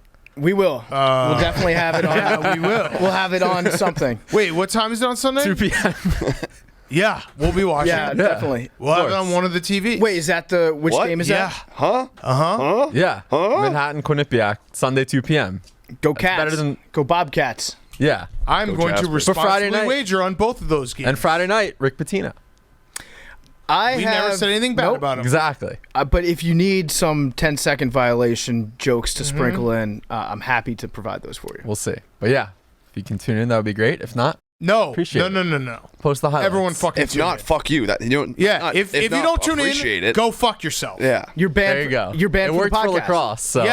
Yes. No, you're banned from the podcast. Yeah. You're banned for life. Yeah. Lifetime So, You're banned banishment. from life. please tune in. Looking forward to getting the reps in. Yeah. Yes, it's gonna be great. All right, let's do some picks. Let's start with our favorites. Favorites. Hank, why don't you get it going? Hank's doing well. Hank's the sharpest in the office. Yep. All my picks are hitting lately. How many games ahead? He's crushing it. Yeah. He's 3.5 The on man you. can't lose. The man No. cannot lose. On fire. I might have to tank. Go back to tanking. I'm flying too close to the sun. Yeah. Are you in second place right now? Yeah. By how many My games? favorite are the Bucks. Tom Terrific. Ooh. Gronk being back is huge. You guys have been talking about Antonio Brown, but from my experience, it always has been Gronk. It always will be Gronk. Him being back last night, you saw how much better they played. And yeah, I just think they're gonna have a lot of rest. Come out, beat the Colts handily. So that's Bucks at Colts. The Colts win this game. It's Bucks 2.5 at Colts. Sorry. I will say if the Colts win this game, I am officially getting a little nervous about my pinky because that would be two very impressive wins in a row. Oh, they're your pinky team. Oh yeah. Oh wow. They started 0-3. I would not be worried about the Colts long term, but they're a tough enough team that they could. They're better than the Texans were that year. I think. Texans rattled off 9 wins, I think, in a row that year. But yeah, no, this is I'm a little nervous. Let's just say that. If I'm a Vita little Vey, nervous. if he doesn't play, then the Colts could win. If he does play, it's over. Okay. Liam. I'm taking the Pats -6.5. Okay. I think they've been rolling, and everything says the opposite. Kind of the hungry dog runs faster with the Titans. Yeah. So then I'm flipping that. I'm going to agree with you. I'm also on that. I think that the Titans, without Derrick Henry, are a big-time problem. And I was thinking about it because obviously they beat the Rams on Sunday Night Football. We all watched that. But then you remember that there were 2 pick sixes involved that greatly helped them.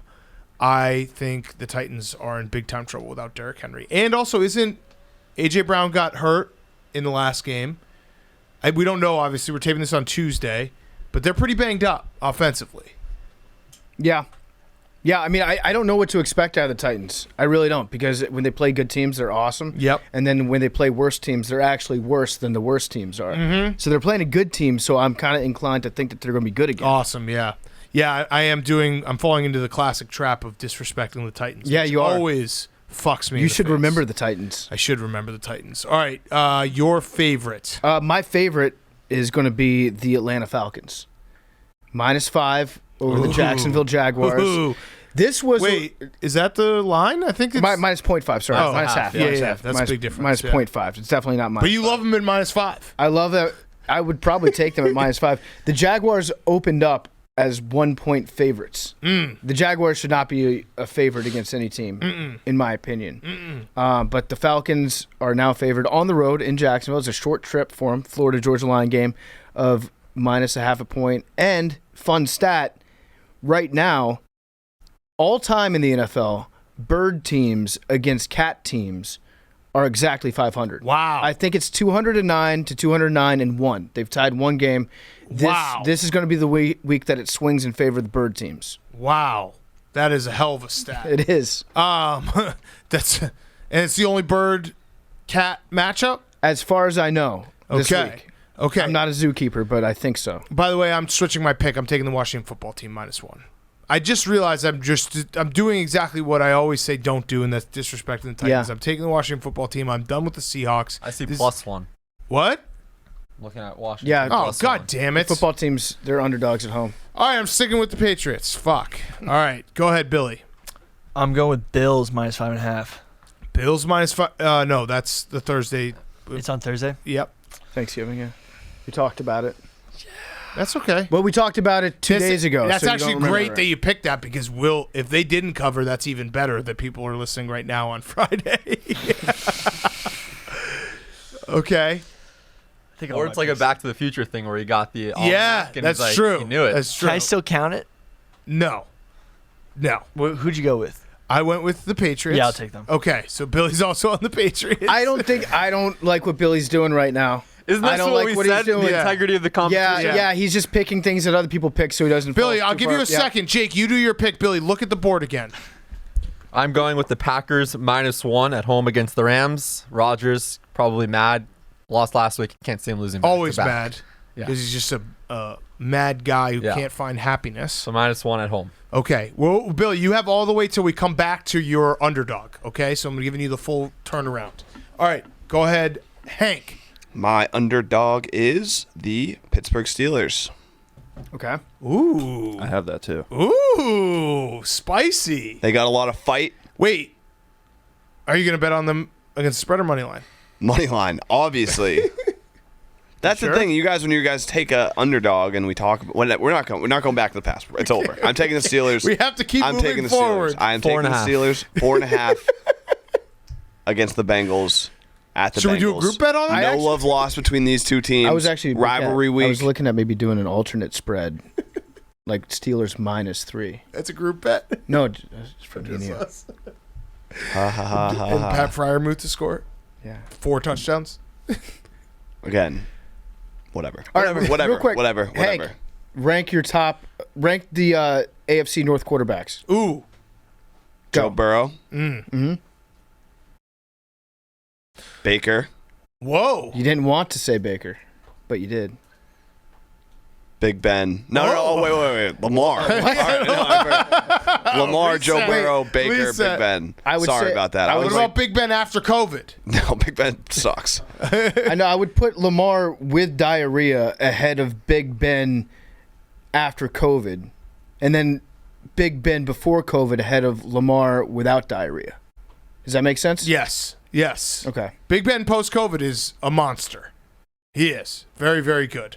All right, Bubba. You're also taking the Steelers? Yep. I'm on Sounds the like a same. group bet.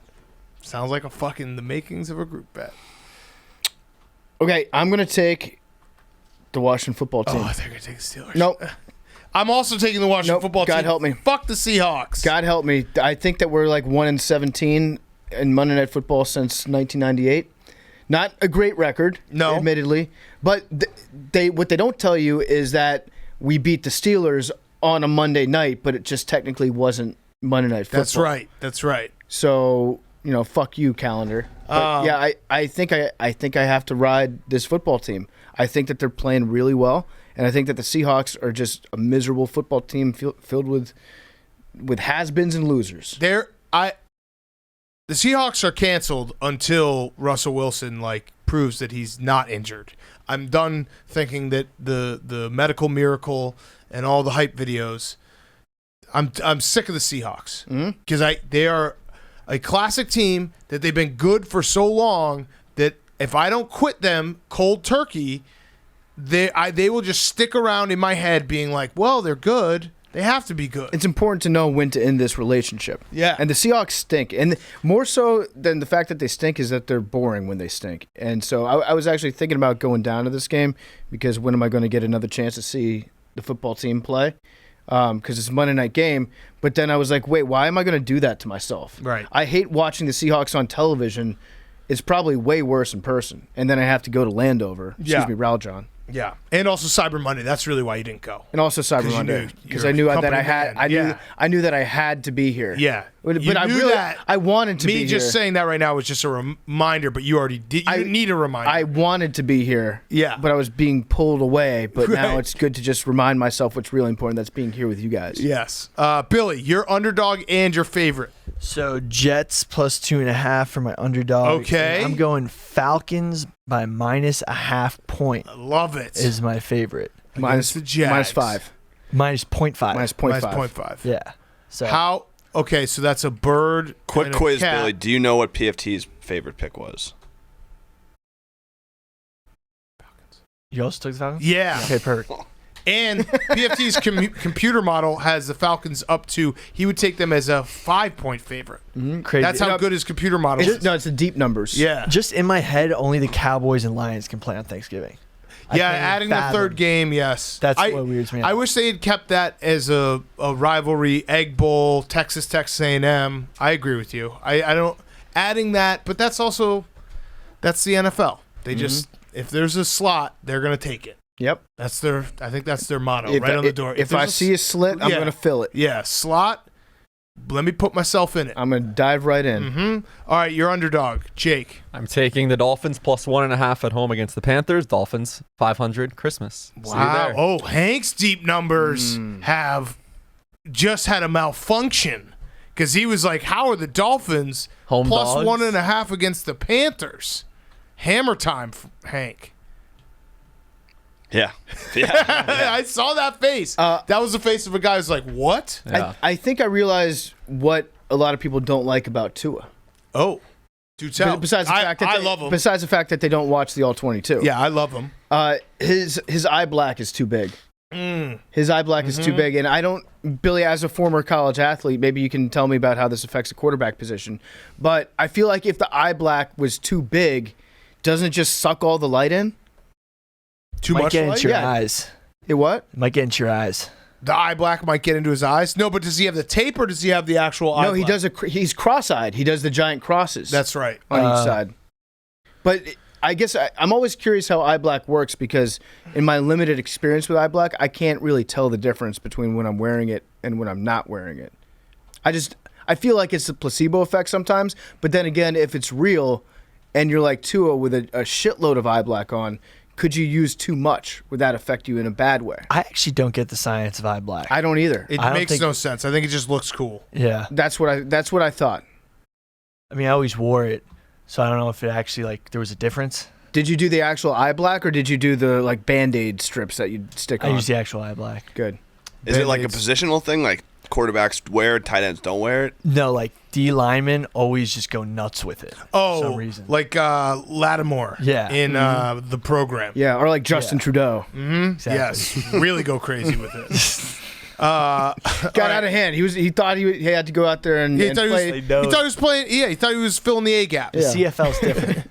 All right, Jake, you went with your underdog. Hank, we're on the overs. Or on the overs? Yeah, this is a weird slate because it's whenever we lose those 3 games on Thanksgiving, then you get to Sunday and you're like, wait, where are all the games? And there's a few really, really good games, then some really, really bad games. This is I don't understand why the line is so low, so I'm taking the over. If you anytime, any place in the last 10 years, if you said it's going to be Matt Stafford versus Aaron Rodgers, you're going to think it's going to be a lot of points. I would have said definitely more than 50 points. So the fact that the Rams and Packers is over 48 seems low to me, so I'm taking it. I like it. Love it. That's what you just did. You just used You did Billy's Billy. method. You did Yeah. Billy. That I was did. Billy's method. Yeah. That was genius. The Billy football. I mean, Yes. that's how it goes. Yes. All right. I'm excited for that game. I feel Seems like a shootout, right? Also, on paper. we're gonna find OBJ? out. We're gonna find out if the Devontae Adams. Rams are really frauds or not. Yeah. Because quick reminder, the Rams won the Week 3 Super Bowl against the Bucs, and then since then they have not beaten any good teams. So yeah, if they Chip win on this their game, shoulder. yeah. Since they won the Week 3 Super Bowl, they beat the Seahawks, the Giants, the Lions, and the Texans. Those are some bad teams. Those are 4 really bad teams. Liam, you're over. I'm doing Falcons, Jags over 46.5. Ugh, I just gross. think it's I going to love be it. close, and it'll come down to the end. Do you think it's going to be a bird or a cat? It's an all-time question. I don't know. Wait, what is it? Bird or cat? Bird or cat? 209 to 209. Falcon and Jaguar. If the I season took the ended, over. I don't care. I hope Okay. it's a tie. I don't know. if the season ended Sunday night, one of those two animals would come out victorious.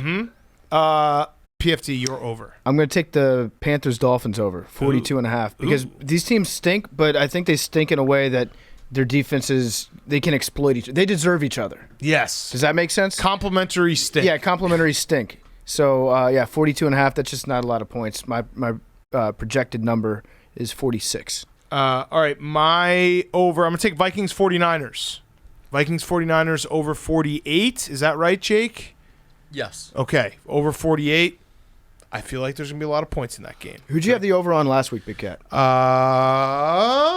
Dallas, Kansas City. Yeah. Thank Along you, with, Jake. Did you do that to hurt my Liam. feelings? Because it No, did. I forgot. Troy Aikman had that over. Yes. But I don't know if you're the same way. I was asking because I thought for some reason you took the Vikings over last week also. No. But that happens to me frequently where I'll take an over and then one of the teams will absolutely deliver for me, so I just follow that. Yes. Oh, yeah. I follow that team around. You got to yeah. reward excellence. Yes. Also, that's the reminder. If any AWLs are watching sports this weekend and in the open, the broadcaster says there's going to be fireworks. Remind us Yes. to take the under.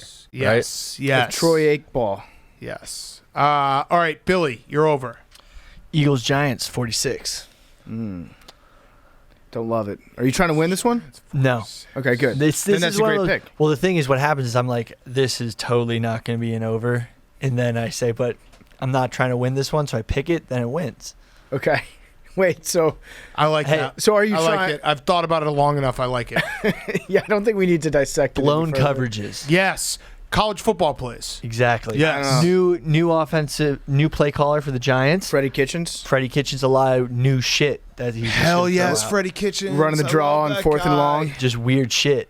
I love that guy Yeah, so much. I don't know. The NFC Beast matchup, I think that these teams play each other pretty tough usually. Know each other. Familiarity. They are, yeah. All right. Jake, you're over. I'm taking Steelers Bengals over 45.5. Joe Burrow, I feel like he's been scoring a lot. Yeah. Big Ben, they can hang with him. Post-COVID?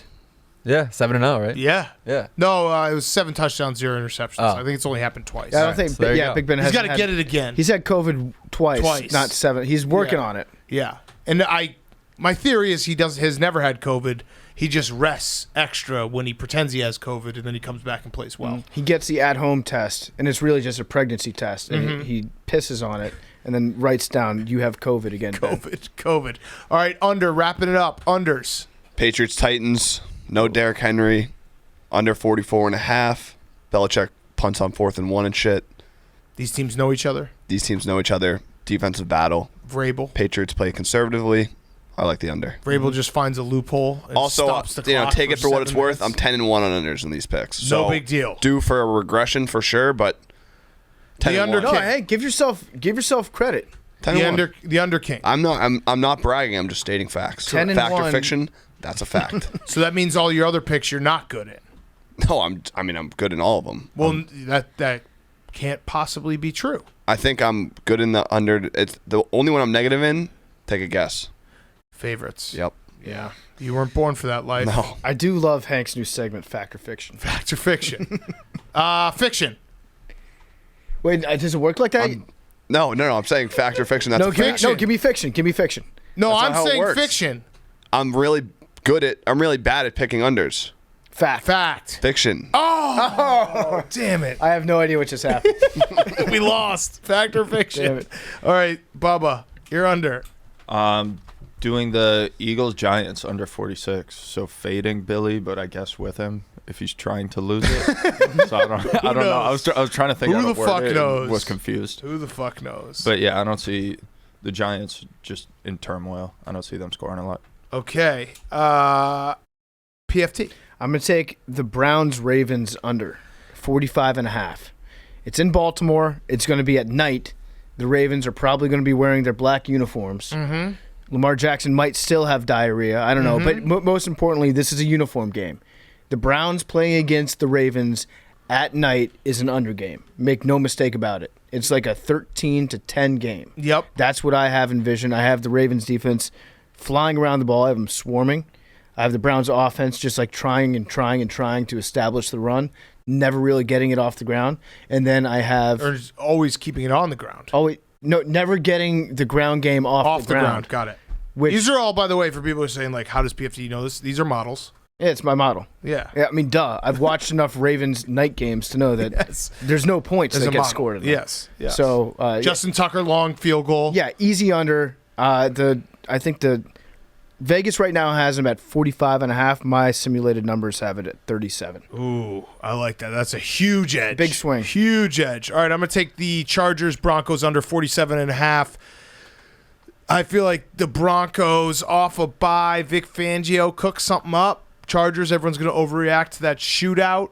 The Chargers are weird because they either play in a game, and they're good. They're not great. They're good. But they either play in games that are boring and ugly, or they play in these shootout games like the Browns game, like the Steelers game. They played in a couple of those where it's very, very fun, electric. And then they played in, I can't remember what game. The Cowboys game week 2 was terrible. That was a fucked up game. That was a fucked up game. And then there was another one where they played that was very, very boring. I can't remember which one. Oh, the Ravens game they lost where they scored 6 points. Yeah, so give me the under in that one, 47.5. It says 47 here. Maybe Okay. 47.5. I like it even more at 47. Mm-hmm. That means I've already moved the line. Someone's listening to us. mentally. I just don't like the idea of taking a Broncos over this year. Right. I just can't do it. Right. Teddy Bridgewater, come on. Billy. Tampa Bay Colts 51.5 for the over. This is another one where Wait, like is you your look at under? it- Oh yeah, under. Yeah. This is one you look at and you're like, oh, this is an over, but I'm feeling like it's gonna be an under. Okay. Not trying to win it because Yeah. but it's gonna win. What about the Yeah. roof? How does the roof affect your model? The roof actually, depth perception. Okay. It's like shooting in a dome. yeah. Is it easier for a receiver to catch a bomb, an absolute bomb, if the roof is open or if it's closed? Probably open. Yeah, I agree. I'd agree. Dome throws it off. Yeah. Mm-hmm. All right, Jake, wrap us up. We're wrapping up with Atlanta Jacksonville under 46. Oh, we're all over this game. So opposite Liam, We got a great read on this game it as a podcast. screams 13-9. Ooh, calling your shot. Yeah, we'll see. Well, that wouldn't be a Gami. No way. No shot. No shot. That was actually, I feel No pun stupid intended. for asking. It's all right. No, not that's okay. stupid. Call me stupid. No, you're not. Stupid. No, that was a stupid question. No. Any games we missed? I think we hit all of them. I got a quick question. yeah, we about did. our friend Taylor Luan. Yeah. So, does anybody call him the dad of Nashville? I think he calls himself that on the Bussin' podcast. Okay, I didn't know that because I just saw a tweet from Adam Schefter saying that Taylor was on his podcast and he referred to him as the dad of Nashville, Taylor Luan. Yes. I didn't know if that was like Adam Schefter handing out nicknames like Mr. Editor again. Sounds like you're not one of the boys. Oh. Is that true? No, I am a boy. I'm a big fan of the boys. Are you a son Sure of a about boy, that? Dad? I'm not a boy. I'm a fan of the boys. Are you a fan of the Suns? I'm a fan of the boys. I'm a boy, Uh-huh. and I'm a son of a boy dad. I think we're all sons of boy dads. Right. No, you're the Sons of Boy Dad's fans are their sons. So you're the son of a son so of a they're boy the dad. fathers? Are they Yes. doing the Gluck Gluck? 9,000? That's their goal, I think. Trying to get on that level. So who's the mom of Get that Nashville? spotty money? That's what I need to know. The mom of Nashville, Taylor Swift. So two Taylors. Taylor and Taylor. Taylor Mom and and Taylor. Dad. Love it. You love it. All right. Anything else? Hope everyone has a great Thanksgiving. Obviously, no show Friday. You're listening to this right now, either on Wednesday or Friday. We will be back, obviously, on Monday. Anything else? Good luck with all the picks. Mm-hmm. Good luck with everything. Rivalry week. Stay safe. How do we feel about pies? Give me a pie ranking. Okay, real quick. I think pumpkin pie is trash. I wouldn't say it's trash. I think I don't like it. Pumpkin pie is number 3 on my list. Apple. Apple's number tied for 3rd. Okay. Blueberry. Blueberry's number 2. Peach. Peach is number 5. Wow. I still like it. I like all Pecan? pies. Pecan's number 4. Okay. Still love it. Cream. Cream? Ah, you dog, PFT. That's your number 1, isn't it? No, I was gonna say sweet potato. Ah. Mud. Same thing. But Mud, also, ooh. I'd like to change mine to cream. Yes. Boom. my Let the new number record one. show. Yeah. All right. Before we got the Bella Twins as well. So we're going to do the Bella Twins right now. A little extra bonus interview. Great to have them both on this time. Guys love twins. Yeah, they were actually really, really fun to have on. Before we do that, PT, you got one last sponsor. Yeah, our great friends that we have over at Simply Safe want to present the Bella Twins to you. If you've ever wanted to make your home feel safer, there's no better time than now. This week, our friends at Simply Safe are giving Part of My Take listeners early access to all their Black Friday deals. 50% off their award-winning home security. We love Simply Safe. It has everything you need to make your home safe. Indoor and outdoor cameras, comprehensive sensors. They're all monitored around the clock by trained professionals who send help the instant that you need it. Simply Safe was even named Best Home Security System of 2021 by U.S. News & World Report. You can easily customize a system for your home online in minutes. Even get free custom recommendations from Simply Safe. Biggest discounts of the year are happening right now for Simply Safe. You can get a complete home security system starting at just over $100. Simply Safe is everyone's favorite home security company. I'm no exception. Setting up technology is normally a huge hassle, but with Simply Safe, you know that the system can get up and running in no time at all, and you'll sleep better at night knowing that you and your family are protected all day and all night with Simply Safe camera with a built-in spotlight and night vision. Best deal that you'll ever see right now. Take advantage of Simply Safe's early Black Friday deals. Get 50% off, 50% off your new home security system. Go to simplysafe.com/PMT. That's SIMPLISAFE.com/PMT. Get 50% off your entire system. Now here's the Bella Twins. Okay, we now welcome on very special guests. It is Nikki and Bree Bella, the Bella Twins. We've had Nikki on. Yeah, that's right. Very excited to have both of you on. Thank you. The podcast is back. The Bella's podcast is back. It's came back. Was it season 2? Season 2. Yeah, season 2. Wow. It's been back 2. for 3 weeks now. 3 right? weeks. Yeah. Who's the big interview in season 2? So we just had Val from Dancing with the Stars on, but we're actually interviewing Tyler Cameron, which I think people will be excited about. We had my husband, Brian Danielson, on talking about AEW. But we record Okay. every week. Yeah, we don't do like a season of like where we do everything up front. So every week it's like what we're feeling, who we Yeah. want to bring on, and Who we're gonna just pick connect up on with. and call. Yeah. Okay, so who out of the two of you is like more like I don't really want to record this week? Gosh, I feel like lately it's been you, Nicole, but only because. Whoa, wait, excuse me. But only because. It's like those I haven't- TikToks when they're like when you close your eyes and you have to point next to the Yeah, other like- person who gets the most drunk. Bree and I were Yeah. just talking about that. We're like, how do you even have time to be like, Yeah, I'm like, I'm a mom. I don't got fucking time for that. But just because she's Artem's been doing Dancing with the Stars and she's been on her own with Mateo, so she's been super tired, and so it's just been hard so to this work. is all news This to me. is good. I like this. So, Yes. Let's get it out. Let's get it out. Yeah. I This is have like not therapy. complained, and really, I mean, I show up. So obviously, I show up looking like shit. I guess it's maybe but- not your style complaint. Well, Yeah, I mean, you so guys. obviously there's maybe hasn't been any complaining from your perspective, but Right. it sounds like if you show up to do the job, that's good enough. If you're a new mom and you show up for work, I Yes. feel like that's enough to just get a tip of the Right? hat. I mean, I should get high fives and props. and Yes. not Yeah. get a hater to my right, I have pointing fingers. I have 2 kids. Working moms deserve all the credit in the world. Don't we? Thank you. That's That not is- how I it's feel. big deal. Yeah. And our men travel a lot, so like working moms who are I- home a lot on our own. I was in couples therapy the other day.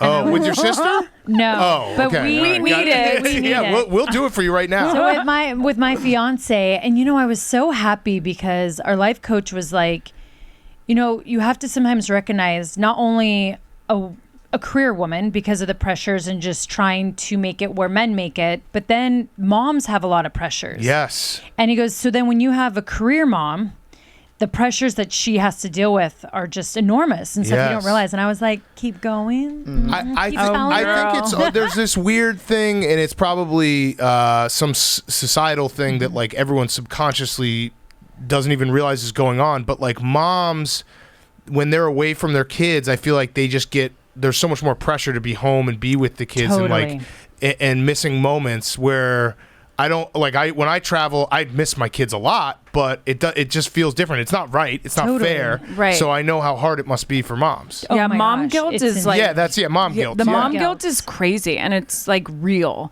But I think it's your kids too at young ages. I don't know if you feel this with your son, but they're daughter. Okay, so you're like me, boy and girl. Are they really attached to your wife at the young ages? You know what I mean? Like super needy for mom. Yeah. Yes, definitely. And that's how our kids are with us. So it makes us when we leave. Like it's just like, oh, but they just always really want mom to do this. They're gonna be so sad. Yeah, there's definitely there's definitely a vibe that mom is always like the fixer of everything. Yeah. With the boo-boos and all that stuff. Were either of you guys hoping for twins? Ooh. I was. Does it run in the family? Actually. No, we're identical, so it's like an accident where the egg just happens to split. Yeah, I don't want to pop them out again. Like I've done it once, I don't want to experience again. So I was hoping for twins to get like 2 out of the way on a one-shot deal, but you were hoping for the most efficient birth possible. Yeah, exactly. I mean, your parents could probably speak to it. Like, I don't understand how people have twins and deal with two babies like at the same exact time. Right. That's actually so crazy. Especially when they're your first. Yeah, right? it's crazy. I see people with twins. Insane. I'm like, how the fuck do you do this? I think I would rather have twins. It's like you're done with diapers at the end of it. You don't have to carry around a diaper bag for 4 years. Yeah, so you go through hell like the first year and then, first 2 are pretty tough. Yeah. Even though it's like, for me now, it's like 3-inagers and then it's like the fucking 4s. Like my daughter's 4.5 and how she speaks to me, I'm like, what did you just say? Like it's crazy. Well, I think it was a TikTok or maybe on Instagram where someone was basically, mocking how everyone deals with children in society, where it's like, oh, wait for the 2s, it's gonna be the worst. Wait for 5s, wait till they're teenagers, and then when they go off to college, it's like, you got to cherish every moment. How'd you let it go by so fast? Like, fuck you. You told me that every year was gonna suck. Yeah. So that's actually so good. Yes. So my first real question, I saw. I've been watching some of your podcasts, the Bella Army versus the Swifties. Do you guys have a chance? I think so. I know. Yeah. You think so? I don't know. I think that's a no. What's your emoji? Do you have like a scarf or what is it? See, you don't even have an emoji. Oh, no. Yeah, you guys are but that's when you have an army like we do. We don't need an emoji. I know. Why don't we have an emoji? You need an emoji. You need an emoji. A bell. Swifters it should be a bell. Oh, yes. Or two, like, I think there's a twin emoji, too. Yeah, bell, and then the bell, and then the twin. Okay, there you go. Yeah, you I guys wish we could make up our own emoji. No, I think you guys are fucked by the Swifties. The Swifties are... No, have you seen then Bella who can Army? we take down? And I feel like, though, Bella Army... Well, Swifties, though, they are pretty... They're pretty crazy. The Swifties are nuts. I'm scared. It's the craziest women in America. And the guys who are in the Swiftie Army are actually crazier than her female You're going to get it. I didn't say that. I want to be on the record. That was PFT. You said they're the No, I am a Swiftie. As a Swiftie, I did not say I'm that. allowed to say that. Yeah, now, wait. right? Now, Give her scarf back, Jake. Swiftie is Taylor Swift's crew. Yes. Right? Yeah. Oh, my gosh, Brie. That was embarrassing, Bree. That Just was so you know. very Was that? Yeah. What's your favorite Did I Taylor just say Swift That my- was very embarrassing, Bree. I really like the soundtrack. What's it called? One? No, I like the one she just did with The Red. No, Red. Taylor's version. Yeah. I liked a lot of this. Have you I went guys to a thought about concert. doing that? Like doing all your best wrestling moments, redoing them so Vince doesn't own them anymore? Oh. Yeah. Whoa. That actually Yeah. was Whoa. Yeah. I like That's how like you a think. Swiftie move Yeah. right there. Make some NFTs out of it. I was just gonna say NFTs. Why not? Rename them Taylor's version. Yeah. And that way you get the Swiftie Army buying your shit too. Yeah. Goes That- right to your there pocket. But you know Go. the Bella Exile, Army, they that's the grow. song. They grow every Exile, week. let's go on. They do grow every week. They're hardcore. And we're worldwide. I mean, Swifties are Yeah. too. But there's something different about the Bella Army. So what country have you guys traveled to where you're like, whoa, we're huge here? I was like, I'll admit, when we went to South America and we came off the plane into baggage claim, it was like almost a Rolling Stone moment. Really? Yes. I was mind blown. I was Wow. and in South America, of course, I was like, yeah, I get it. Like, we're going here to wrestle and all that, but I did not know what we were walking into. It was Yeah. really In cool. Singapore too, I was always Japan, of course, in those areas. But Singapore had shocked me, and I think certain parts of Australia. Yeah. I mean, that's UK is got to be always amazing. Yeah, it's got to be a very cool moment because we we've had those moments, but it's always been in the U.S. where it's like we'll go somewhere, we're like, whoa, this is kind of cool. We're big in Buffalo. Yeah. Crazy. I don't think if we went to I don't know, Uruguay, I don't think there'd be people waiting for us. I wonder if there's like a weird country that has a disproportionately high like percentage of award-winning listeners. Maybe or Bella Army. Yeah, maybe Yeah. Canada. Yeah, the Bella Army. I could see India. India, that's right. India, yeah. Talked a lot of cricket. Yeah, that is. We've Totally. talked a lot of cricket. We have talked a lot of cricket. Shitload of cricket. I have something I have to get off my chest. Something that irritates me a little bit about you guys. I'm not sure if we brought it up with you when we interviewed you in Maybe. California. But what's the deal with sharing a Twitter account? You did bring it up. yeah. It's strange. It's like, So, like the McCourty can twins. I Yeah. confess something? I tell my sister all the time, just take Twitter. I don't even have the Twitter app. Just take She it. doesn't even have it on her phone. so I you go- have it. You are It's actually. me. I'm the Bella She's the, Twins so on I just Twitter. go put Nikki Bella. I don't care. Yeah. No, but I wanted to. So WWE now owns that, don't they? Isn't that why? There was Oh, we something gotta where free I the Bella tried. I twins. wanted it to be Nikki Yeah, we'll Bella. free you. Yeah, we gotta We free you we guys. freed Odell. You guys Oh, you can- guys did? Yeah, Yeah. we'll free you. Yeah. Okay, let's Free get it. free. Have you guys ever sneezed around Vince McMahon? Have sneezed? No, because Yeah. you know how it's about him not liking germs. Oh yeah. No, we all know that yeah. he doesn't, so we wouldn't sneeze Is he around. Oh my intimidating? gosh. So he is very intimidating, but there's moments where you're like, whoa, like this is Uncle Vince, like really sweet, and you feel comfortable, and you're having like this deep, great When you want conversation. to have a conversation with him, he's actually amazing to have a conversation with. I think it's more all of us who get intimidated by him because it's Vince McMahon. Right. So he's like more than just a boss. And then when you actually get the courage to go talk to him and you're sitting and talking with him, all of a sudden you're like, that was so easy. And that was also such a great conversation and so much better for my character. Why haven't I done this sooner? Right. And so it's a weird thing. Yeah. What's the best way to like get his attention? Does it have to be like in an office type environment? Like schedule a meeting with him if you need to have a heart to Start heart. The crowd to chant your name really loud. Yeah. No, I come back and he's like, yeah, make him a lot of They're like, money. Hey, let's talk right now. Actually, it's crazy because we always found the best time to talk to him is when the show's almost about to go on because the show's already written. Everything's When all the there's- creative meetings are yeah, done. it's That's a when little you bit wanna of go the talk to eye of the Vince. storm. Like the storm's going, but Yeah. there's just this calmness. You kind of know that time, and that's when you go talk Yeah. to him and you get his full attention. Have you ever gotten in trouble with him, like where you did something and you knew that like maybe you fucked up? And Yeah, you're like, there's I'm a- going to get this call soon. There's a couple times where I felt like yelled at. Yeah. And it was just like, oh, I mean, you'd think when you get yelled at, you're like, I don't know, we might have been in our late 20s, and all of a sudden you felt like a 5-year-old. Like, you're just like, whoa, I'm going to timeout. Like, I'm grounded. This sucks. Yeah. It's critical parent on you. Yeah. And you just It's like, yeah. trauma. Yeah, it takes you back. That's You guys both got inducted to the Hall of Fame, right? We Hall did. of Famers, baby. So did you get like a jacket or something or anything? Rings. Huge ring. Rings. Why aren't you wearing them? And plaques. Because people like to steal them.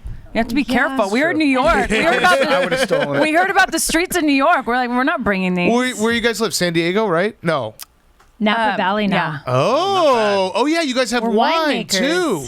Now, winemaking. Like, how much do you guys just get to drink all the wine? Do you get to? I would actually want to stomp the grapes. I think that'd be the fun part. You know what? We've stomped grapes before. You have? Yeah. It's like the best. I Yeah. love the feeling of like stomping grapes. It's Yeah. just so cool. So Lucy And I feel Ethel- like, not to make it like a foot fetish thing, but like, wouldn't it help the Bella twins Army? wine? No, Oh, like wine. the wine sales of Oh, that our like foot- these were smashed by our feet, yeah. and maybe actually- a picture of yeah. your feet on the bottle. There'd be some Actually, weirdos out there that would pay millions That's of dollars. actually- I'm just giving you guys $1 million You're- but ideas. that's- yeah. You're on to something. You're on to something. Yes. That might I'm be glad a Big Cat said special it. Yeah. release. It was going to That sound is- way creepier. that- Is there But like that's national? seriously- Is there a yeah. hashtag National Foot Day or anything? No, there's 'Cause some that should be big the time. release. sure there's there's a some National big time Foot Day. feet creepers out there, and like you guys yeah. could really Oh yeah, no, hammer we're that on market. the one The website. Feetpedia or whatever. Yeah. Oh, yeah. Jeez. Who else did we have that was on that? Oh, it's so bad. There's people just that one just- guy who just I think He runs the whole scours thing. the internet and he just takes screenshots of everyone's feet. But I think actually some a of good them record take it keeper. on the red carpets. Some of the photographers, and they sell them. Oh, interesting. You haven't seen Closed the toe website of like only. celebrity feet? No. Oh yeah, girl, you're on there with some zoom, Oh, like yeah. zoomed Gosh. in, Oh, toe yeah. action. You should definitely have wine that was stomped with your Yes. feet. Yeah. Just so you could even do like a special. Oh, it could just be a Cabernet, special run. Tauvignon. Yeah, there Yeah, you go. there A you special go. run. Yeah. Where it's just, Merlot. Yeah. It's got pictures of your feet stomping the grapes. So wait, And then do merch after, like put our feet on like white t-shirts, like tie-dye. There you go. This Toe is marks. tons of money that you guys can be making. pretty good. Yeah. So wait, how often does a new like crop of the wine come out? Oh gosh. So we're bottling up our Chardonnay December 9th, and then in January we're bottling up some red. So Is it like by a big April, day? It is when a you big do it? day. You go out there and it's like, all right, let's go, guys. Harvest? We're Well, bottling harvest it. just ended. Harvest is big. That's when we pick the grapes, and then they will get processed and sit in the barrels for a while, depending what vintage, however long we want them to sit in for. And then the bottling day comes, and then that's like Bottling day sounds fun. I want bottling to day. It is just exciting. glorious. It's amazing. How has global warming hurt your wine business? It's hurting Napa Valley a lot. That was a joke of a question, was but you it? can answer it. Yeah. I was gonna say, but it is. we literally have fire seasons now. Yeah. And the droughts. So Oof. where's the next Napa Valley? Where should I Well, be looking so to buy people mine? are Sonoma's trying actually kind of where it's Spain. at. No, Sonoma's Sonoma's Oh. the fires are like going. Coombsville is the Sonoma? sleeper. Coombsville. Coombsville, but Where's that? Spain is It's outside of Napa. Outside Napa. But Spain is where they're trying to grow grapes out And of I think South certain America heat. too. They're like, Yeah. there's some good wines coming out of there, and they feel like with global warming, they're going to be able to do a lot out of there. But it's just hard because Napa Valley. Yeah, there's something about it. Iconic. Last time I was there, I went on a wine tour and we all forgot to eat. And then my friend actually ended up breaking up with his girlfriend on the bus.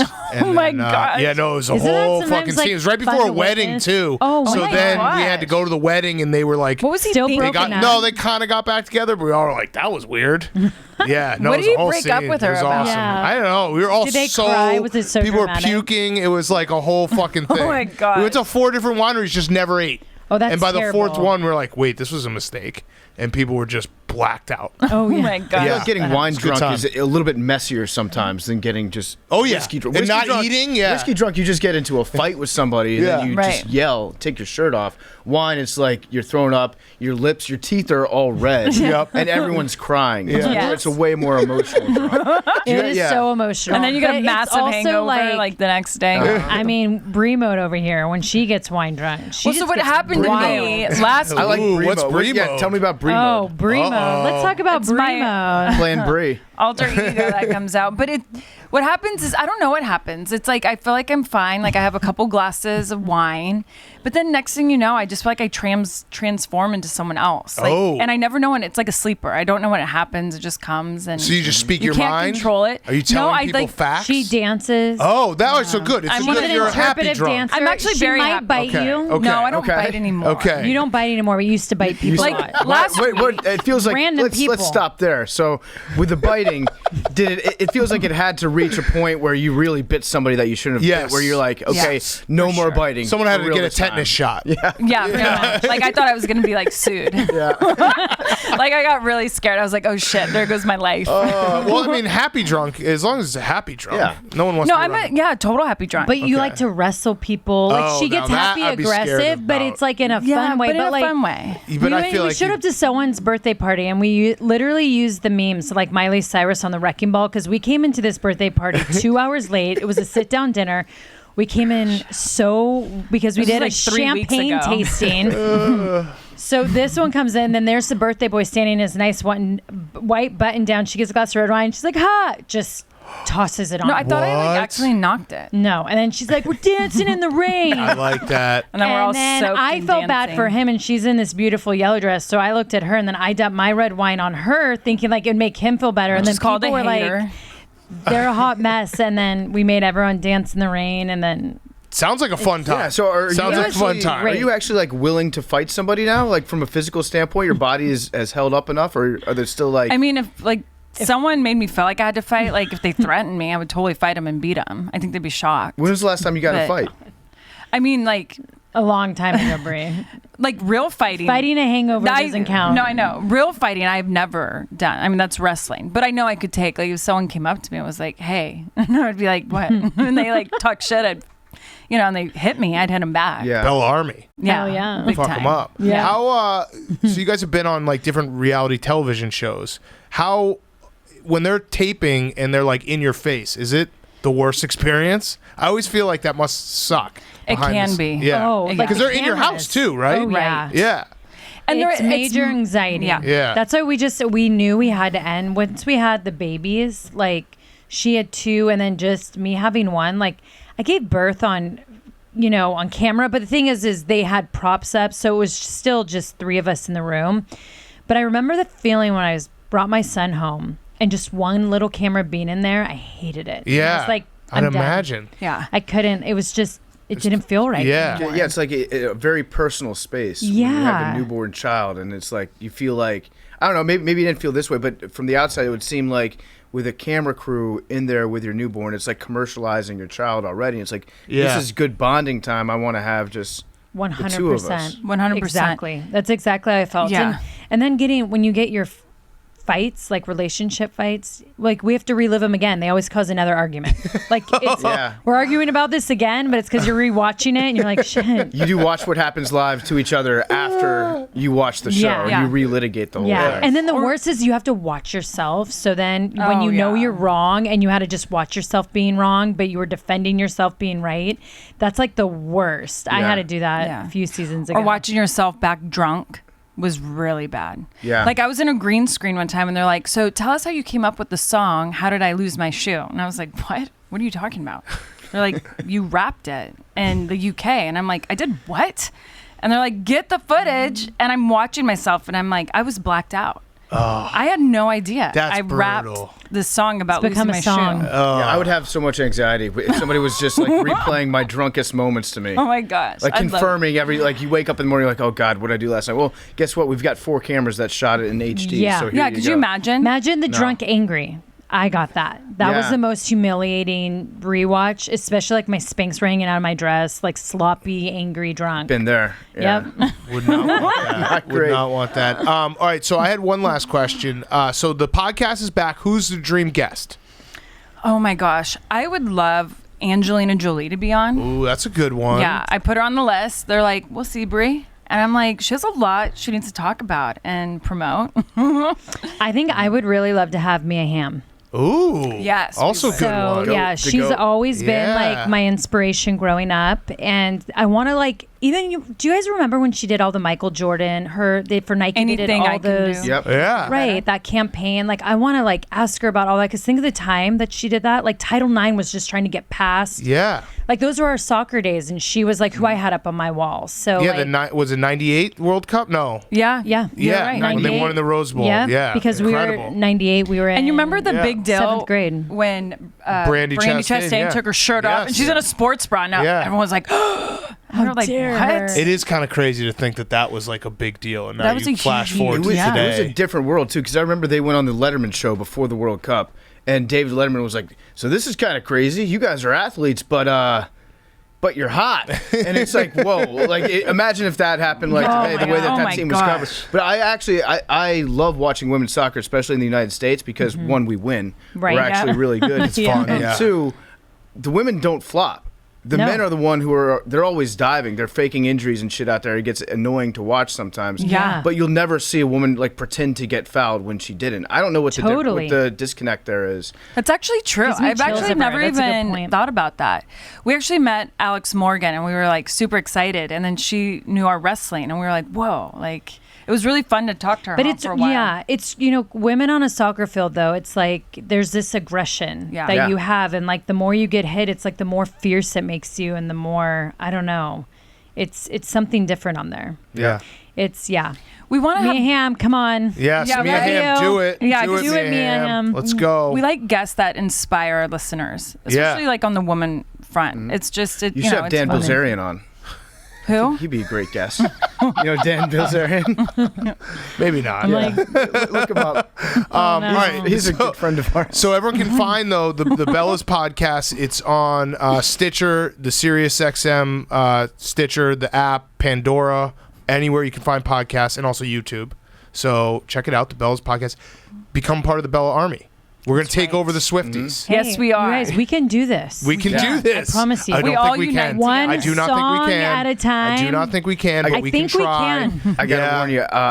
I'm going to pretend that I'm in the Bella Army, but the second the Swifties enter the fray, I'm going to be the first guy running back. I'm going to be a deserter. You're going to have to shoot me I'm in going my to back. delete all my Twitter and Instagram the minute the Swifties come after me. I need to go check some. I thought they were real positive. Oh no, not anymore. No, go look at Jamie Lee We have one Curtis's here. Instagram. It will cut your throat. Jamie Lee Curtis posted a picture of the Gyllenhaal, Maggie and Jake, being like, hey, look at my godchildren. Aren't they lovely? And then the Swiftie army just attacked her Instagram page. No. It was like, give Taylor the fucking scarf back, Jake. Okay, really quick, can I ask you guys, because I saw this. Is Jennifer Aniston, I saw her name get in the middle of this. Yeah. Did she take Jake away from Taylor or something? I don't know. Did you hear about the bathroom thing? I think we've said too much. I think I'm team Jennifer in that one. Jennifer's a goat. We said supposedly the Swifties right now, I mean...